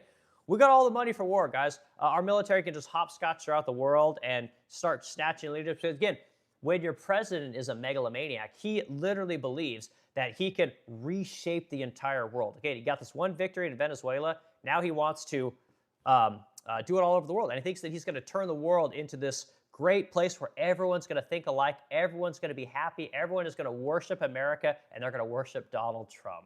You know, and it's again, as a guy who voted for Trump 3 times, I am a lifelong Trump supporter, if I'm being completely honest. I live in Illinois. I'm the guy with the Trump 2024 sign in his house for a year, or on his house for a year, for all my fucking liberal neighbors to see. So, yeah. Trump's been a wild disappointment. So, okay, J. Pole, 3808, he said, let him come in and said, you want cheap meat. Made me scared there for a second. Yeah, well, this is, like, yeah, I know. We're not going to eat people. But again, the cost of everything keeps going up. I mean, hell, cannibalism's is where it's going to go. Again, we get enough humans, and your humans will be the thing that everyone has to eat. But no, you know, I mean, again, guys, like most of you people that have followed me for a long time, you guys understand that I'm one of these guys that I believe that the only reason foreigners are in this country is because they don't want to pay you guys real wages. One of the reasons they can get away with paying you guys $20 an hour to work is because of cheap foreign labor, right? Instead of cutting off the third world and actually having to pay you guys real money to afford real products in America at because you make real American wages, they don't have to do that. You know, so again, you'll buy shit off Amazon because again, you're not making any fucking money. Like, you're not making a real wage here in America because again, you're competing with a company that is employing you. They'll bring a third worlder in here to do your job, right? And if you don't want to do the work for the wage they want to pay, well, maybe they'll send that work to Asia, right? And then they can do it over there. Or maybe they'll bring an AI. They'll pay AI $3 a day to do your job. They're sure shit not going to pay you. But the minute you cut the third world off, right, and you stop bringing the third world in here, guess what? You think that business owner is just going to pick up a shovel and go to work for somebody else? No. None of these guys will. They're not going anywhere. And they're not going to move to Saudi Arabia. They're not going to move to Luxembourg. They're not going to move to Singapore. They're not fucking going anywhere.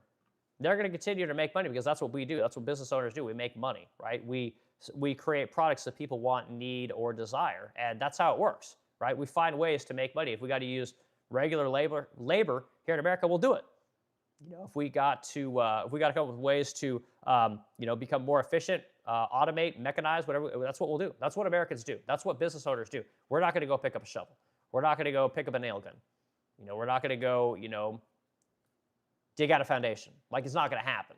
But again, because these guys don't have to do this kind of stuff. They have access to the third world to make all the shit, and they have access to third world labor in here to build all the shit. They don't have to employ you. They don't have to pay you. And then they propagandize you by saying, you know what? Well, everything's getting too expensive. You're not going to be able to afford anything. It's like, fuck me, man. It's already too expensive.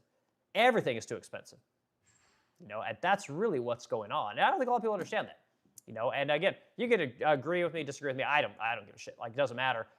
It's the truth that I see. And again, as a guy that runs a company and has no education, this is how I see it. You know, a lot of people see it this way, but we'll see. Okay. But J. Paul, man, great comment, dude. I appreciate it. Titan Bruce says anti-Semitism can get the channel flagged by YouTube. Yep, 100%. And that's one of the reasons that, again, when you get the anti-Semite type people that actually are putting in those kind of comments, you just get rid of them. You know, you delete them because it's not helpful.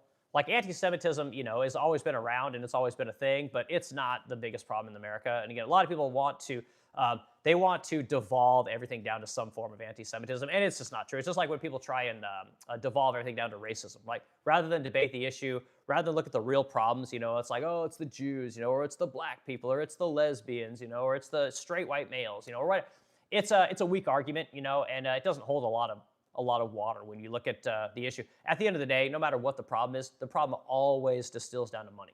Doesn't matter what it is. Everything goes back to money. Sometimes you get religion in there, but for the most part, it's all money. So great comment there, Titan. Okay, a duality. You can dislike the state of Israel without being anti-Semitic. You can, if you don't understand that, then you're lost. Yeah, and a lot of people think this way, and this is one of the things you're going to get on like cable news and X. This is one of the things they want you to tell you. Like, if you have anything nasty to say about the state of Israel, that you're an anti-Semite, and that's just, complete horseshit. I think that people see through this. Is one of those things, like it's the boy cried wolf. Like, they've been saying this shit for so long, because it's just like when academics tell you that you can't use gay slurs, you can't use racial slurs, you can't use transsexual slurs, gay slurs. They make everything a slur. So eventually, at some point, society says, well, you know what? Go fuck yourself. Like, I'm tired of you telling me what I can and can't say. And you know what? It's all bullshit. And that's kind of what's happened with things like real racism and real anti-Semitism and real stigmas and things like that. Like, it's just no one believes it anymore. Most people are just tired of hearing it. Okay. Sure, speaking against Titan. Sure, speaking against state of Israel is fine. Point towards a certain garment-wearing people isn't acceptable. Yep. There you go, man. Okay, KSF Pub Star 2. What if this Iran stuff distracting us from? Yeah, I know. A big shock. Like Epstein was the biggest story for a long time. It sure seems like that story's gone away. But if you guys listen to that Professor Zhang, I forget his name. He basically said, he's like, well, this whole fucking Iran conflict could be literally linked back to Epstein. And again, was the biggest story for a long time. Literally, when you guys ever notice that, like when Trump went on, when he went all the socials, the podcast. The podcasters are probably what got that guy elected, if we're all being completely honest. But again, they all wanted to know about Epstein. Whether it was Theo Vaughn or it was Aiden Ross or Joe Rogan, like this question was brought up every time. And the minute Trump gets into office, suddenly he doesn't want to talk about that. Not interesting. And again, Trump will tell you, and people on Fox News and people on X will say, oh, well, Trump signed that law, because he wanted those Epstein's files. Like, no. They had a veto-proof majority on that thing. That bitch was coming to his office, to his desk, whether he signed or not. If he didn't sign it, he would have looked even worse. So yeah, I think that there's something there with Epstein for sure. Okay, see, Blade Star X, Iran was sending 700 drones a day, and now it's down to 2 to 5 a day. And again, I don't know if that's true or not. I got no idea. Like I said, I don't even go on regular social media anymore. I go to Al Jazeera, which is fucking weird because, again, Al Jazeera was putting all kinds of bullshit during Iraq. But again, I think that foreign media is probably more accurate than our own media, especially during a time of war. It's very natural for your media and your military and your government to propagandize the people so they can have the war. I don't blame them one bit. You got to be willing to look around the world for other media sources, So yeah, so we'll see. Black Star, and again, you could be right, man. I got no idea. Okay, I'll come back and do the same every 5 years. Okay, I like your lab. This is a Shane and Way. Cool, dude. I like the lab too, man. Thanks a lot. I need to get the moose bugs from National Lampoon's Christmas Vacation. Okay, let's see. A stoner. You are right. All my comments are gone. Okay, K Pub Star 2, Bladex, and leave all our equipment there too. Yeah, and again, it's America doesn't value money. Like, our government doesn't value money. And again, we know it because they print $2 trillion a year, and the citizens, I guess, let them. I don't know if voting really even matters. The military has $1 trillion budget, and again, we're running out of weapons, which is kind of odd. We spend more than I think it was the 7 or 8 next largest militaries. America dwarfs all of them combined. Like, that's kind of interesting that we would run out of weapons. Because again, when there's no audits at the DoD, they can spend whatever they want. They can charge whatever they want. They can mark things up. When there's no competition in the military-industrial complex, they can charge whatever they want because, again, when you need missiles, who are you going to go to? Like, Raytheon's just like, oh, yeah, bitch, you're going to write that check. And that's what's going to happen. And then Trump wants to hasn't he done the Defense Production Act, right? So he's requiring all of these people to produce more munitions. Well, do you think they're going to produce those munitions at a discount? Do you think they're going to produce those munitions at the same cost that they were producing before? No. You guys are paying double or triple for everything right now. So again, the $200 billion you got right now, you might think that's going to go as far, but basically cut that number by a third, and that's where it's actually going to be. So it's disgusting, what's happening. And again, I don't know why we put up with it. Okay, Marjorie Breslin, 2095. The lamp's supposed to be in the front window. I know my wife won't let me put it there. This is all I got. And again, my windows, I don't have big sills, and I don't have a credenza or anything in front of that. So my office is over here. So you get what you get. Okay, see, and when you say you are, they gaslight you. They hate me, noticing their scams, and hide the ideas from being shared. Yep. Okay, Eric Powell. I went and looked. Gone. I guess you can't type certain countries' names. Yeah, and again, it's how it kind of works. But what are you guys gonna do? Like, this is one of the things I really like about YouTube live streams, and I think this is where the conversations are going to go. This is what's going to happen. People want to hear you guys talk in real time about real issues and interact with people in real time. I think everyone kind of knows that most of social media is bots.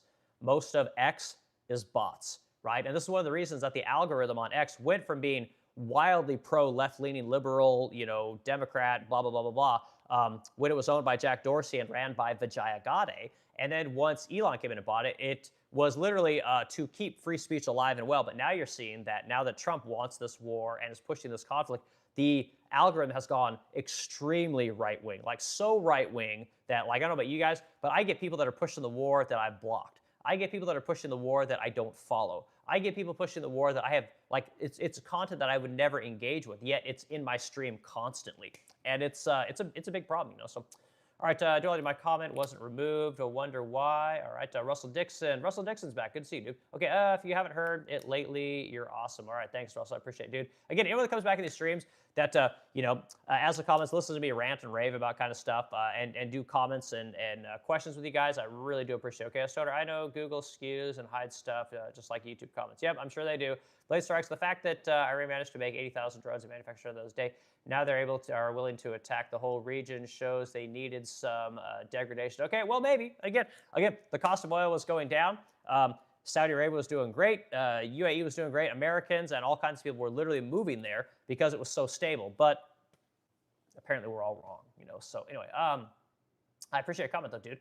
Keep going. All right, Russell Dixon says, yes, our Stoner, our pal. Let's see, the one made it duality. All right, that one made it,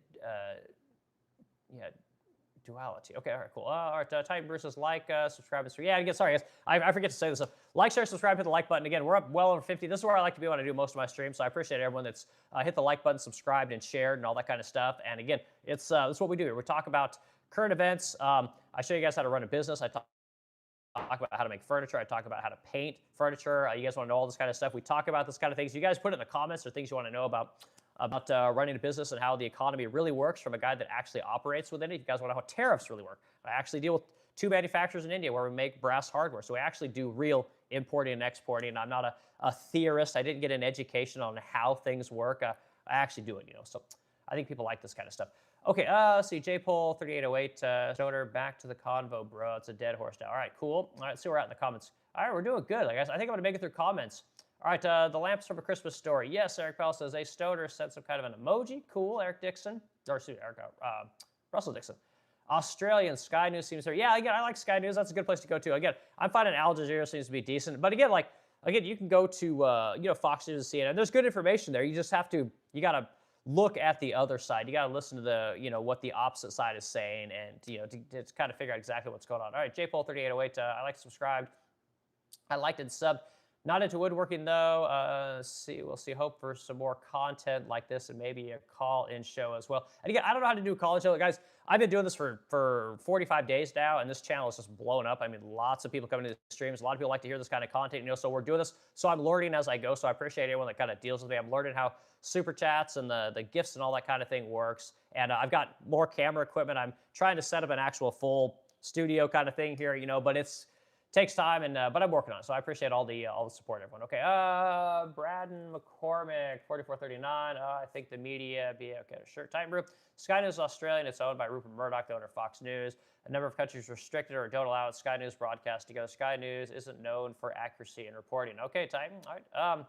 There you go. Okay, Titan is a fair and good mod. He hasn't gone off the charts crazy. Yeah, and again, Titan's great. We also got another one, Sun Tzu, in here. He's not here today, but he helps moderate as well. So, all right, Siki, let you think you posted your comment, but it's ghosted. Yeah, it sucks, man. All right, KS Pubstar 2 for me. X is like a corn site that Elon bought it. For me, X is like a porn site when Elon bought it. Yeah. X is kind of a wild place. I like X. I like the I like that there's a lot of open content. But again, I knew Twitter before Elon bought it, and I knew X after Elon bought it, and then I see what X is doing now. And X is literally becoming Twitter 2.0, and it's too bad. If you guys haven't noticed, Elon used to talk politics all the time, and he's been dead silent ever since this war started. He wants nothing to do with this conversation, and it's very telling, right? Because again, Elon wants the tech side. Elon's part of the oligarchy, and again, I like Elon. I think he's probably the most influential human that's existed in my lifetime. I love what the guy's doing, but at the same time, he is shutting his mouth, and that's something that I don't like, especially for a guy who's about to be a trillionaire. So okay, who's this? JOP Voicedist. Again, I don't know if I've seen you before. Thanks for being here. Okay, if the U.S. really helps Ukraine and puts sanctions back on Russia, the EU will help with Iran. Good trade. If the U.S. really helps Ukraine and puts sanctions back on Russia, the EU will help with Iran. Good trade. I don't know if that's true at all. And again, we've had sanctions on Russia and Iran for 40 years at this point. The European Union isn't helped us at all. And again, we've been over there in Russia over there doing this Ukraine Russia thing for like 3 or 4 years now at this point. And again, nothing's happened. No one's going anywhere. Again, if you guys listen to Peter Zeihan, this guy, like these people they're all like theorists. I don't know if these people actually operate in reality. Here, like 2 years ago, this guy was saying how Ukraine was going to decimate Russia after the cold winter, and again, almost everything this guy said is just a joke. Yet people love to follow this guy. And I don't understand why. I don't know what makes this Peter Zeihan guy such a great geopolitical strategist. I don't think that most of what he said has come to fruition.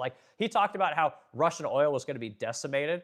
And again, Russia's making more money off oil now than ever. They've been making money throughout this entire conflict. It's been going on over there. They've been minting money because again, when the pipeline, the Nord Stream pipeline collapsed, they just started sending all their money to China, or all their oil to China. They're sending all their oil to places like India. These places have massive populations that need insane amounts of energy. I mean, we've been buying Russian oil through other countries, right? They relabel the ships, and then again, there are stories about it. Go Google it. I think it was on Wall Street Journal did a write-up on it. We even buy Russian oil. It's just I don't know, guys. Like I said, I've been around long enough to know a lot of these people are full of shit. Okay, most comments are good posting, good conversations. There are a few that need a little bit dealt with, but overwhelmingly, it's relevant to the comments. Thank you. All right, cool. Okay, guys, I think look at that. I've made it through comments. All right, last 2 comments, guys. I think we're gonna end the stream. I gave you guys, 2.5 hours. I think it's something like that. It's pretty good conversation. I appreciate everyone hanging out, guys. It's good to start the week off talking about, or start your weekend off talking about things. Like I said, go drink a beer, go out to lunch, go hang out with your kids, go hang out with your spouse, go do some fun shit, go watch some movies, go support the movie industry. I'm a big fan of movies. It kills me that the movie industry is dying, thanks to all these fucking punk ass kids, that ruin it for everyone, all these parents that don't bitch slap their kids and control them, teach them good manners, teach them to respect their elders, but support the movie industry. That's my thing. I love movies. I love that whole, the going to the theater, the popcorn, the beer, the big screens. I love it all. The home is nice, but it's not the same, So go out and do some fun with your guys' spouses. Let's do 2 more comments, then we're out of here. Okay, who's this? Bear shit, what's this? Bear shit, aloe, 94.7. I'm not sure what your name is there, dude. It's your name. Okay, do you think all these Americans who moved to Dubai for income tax freedom will return to U.S. after the war or during? Yeah, I don't know. I got no idea. I think that they'll probably move to a different country. Maybe they'll move back to America. I don't think it's as bad as the media makes it out to be, But man, I don't know, man. I don't know. I don't think they'll move back. I think they may move to different kinds of countries because again, like wealthy people can just literally hop in a PJ and go. It's not like they gotta move their homes. They gotta find a seller. They can literally just move somewhere else, buy something new, and keep the thing that they have, or they can have someone else deal with it. They don't have to actually do this. They can just kind of hopscotch wherever the world they want to go. So I don't know. I think the destabilization is not good. I think that one of the things that places especially like Qatar, and Abu Dhabi, what these guys want to do is they want it to become the place where Americans could go. They want it to be like I said, the Cancun, the Cabo, the places where again people can go hang out for a couple weeks, spend your summer. Again, the New Yorkers, they like to spend their winters down in Florida. Right, this kind of thing, and then they spend their summers in New York. Again, I think they wanted to be the place where the New Yorkers would go, and hang out. Because again, a lot of wealthy people can work from anywhere. They're not, confined to go to their wagey job every day. They got to go clock in and clock out. they're hypermobile, and it's only moving more and more in that direction as we create more technology, you know. So I don't know, man. It's a good question, but I don't really have the answer. I don't know what they're going to do. My guess is they'll probably move around a little bit. Okay, okay, Professor. I hope we can get something going with Cuba. Tourism would be exploding there. It would have much of a great. Yeah, and I think going to Cuba will work. I think that's a place. Again, that's our neighbor. Like the reason, like places like Dominican Republic, Haiti, Cuba, these places, there's no excuse for these people to be poor. These should be the richest places on earth. And again, every time we go in there and try and help these people, we fuck it all up because essentially we're giving all the money away to NGOs and people that aren't really helping the people. You know, so maybe Trump's got a better strategy. Maybe he can get a victory there. You know, again, Marco Rubio seems to want to go in there. Maybe there. I think that has much better of a chance of working than this Iran conflict. You know, but I don't know. If you guys are a woodworker, if any of you guys are a woodworker, the best mahogany comes out of Cuba. And again, we can't even get it. You know, so imagine what those forests look like today, man. I bet they're amazing. You know, so but again, people probably don't want to hear about woodworking. So. Okay, Son's in here, man. Good to see you, dude. All right, Eric Powell, 7547, duality. You just like the label, just like the label. YouTube just kicked me back to my homepage, love it, and didn't even comment. All right, well there you go, guys. Again, you guys are learning how YouTube works. You guys, again, there's certain things you can talk about, but you got to be very careful about how you talk about it. And it kind of sucks, but it's not as bad as you want to be. And again, I'm one of these people like this whole Jew-Israel thing. Like again, you cannot label the people in the state in the same air. It's a lot of people want to believe that that's what people do, and it's not the truth. Like I said, these are two completely separate things, and it's okay to talk about it. And I don't think Google's going to kick people out. I don't think YouTube's going to kick people out for having that honest conversation. But it's when you bring in the negativity and you bring in the anti-Semitism, all that kind of stuff. Like there's no place for any of that, and I don't want that yet either. You know, so I'm glad that our moderators kicked that out. I'm glad YouTube kicks that shit out because again, if you subscribe to that way of thinking, you're promoting the hype, right? We don't want to do that. You're promoting that stereotype, and that stereotype's kind of bullshit. So, all right, cigars have more value than the people. How crazy is that? I know, right? Again, we get those awesome Cuban cigars. So Russell Dixon, great comment. All right, Ty Brew, you got last comment. Hey, Sun Tzu, good to see you. I hope your day is going well. Yep, Sun's doing good. Sun, I've been following your Professor Zhang a little bit. Again, that video you sent me, the number 9 thing, like I watched like 10 minutes of that thing, and he's trying to explain to me these basic concepts, and man, I was done. I'm like, this is retarded, man. But I started watching him. He did that interview on Tucker, and then he did another interview with God, I forget the person's name, but I watched a couple of those, and the guy's wildly smart. He's got some great insight, and I think he's super intelligent. I don't know if he's right on everything, but I think he's way better than that fucking stupid Peter Zeihan guy. Like that, why people follow that guy? I cannot wrap my head around it. That Professor Zhang guy seems like Zhang, or however you say it, seems way more intelligent and way more well thought out than that Zeihan guy. So anyway, that's my thought on that. Dude, I don't make a comment. Okay, well, guys, you guys have a great weekend. We'll do this thing again, and have some fun this weekend. Enjoy the nice weather, drink a beer. Like I said, hang out with everyone. Go see a movie. Support the movie industry. We need the movie industry, okay? You guys have a good one. I'll yak to you guys tomorrow.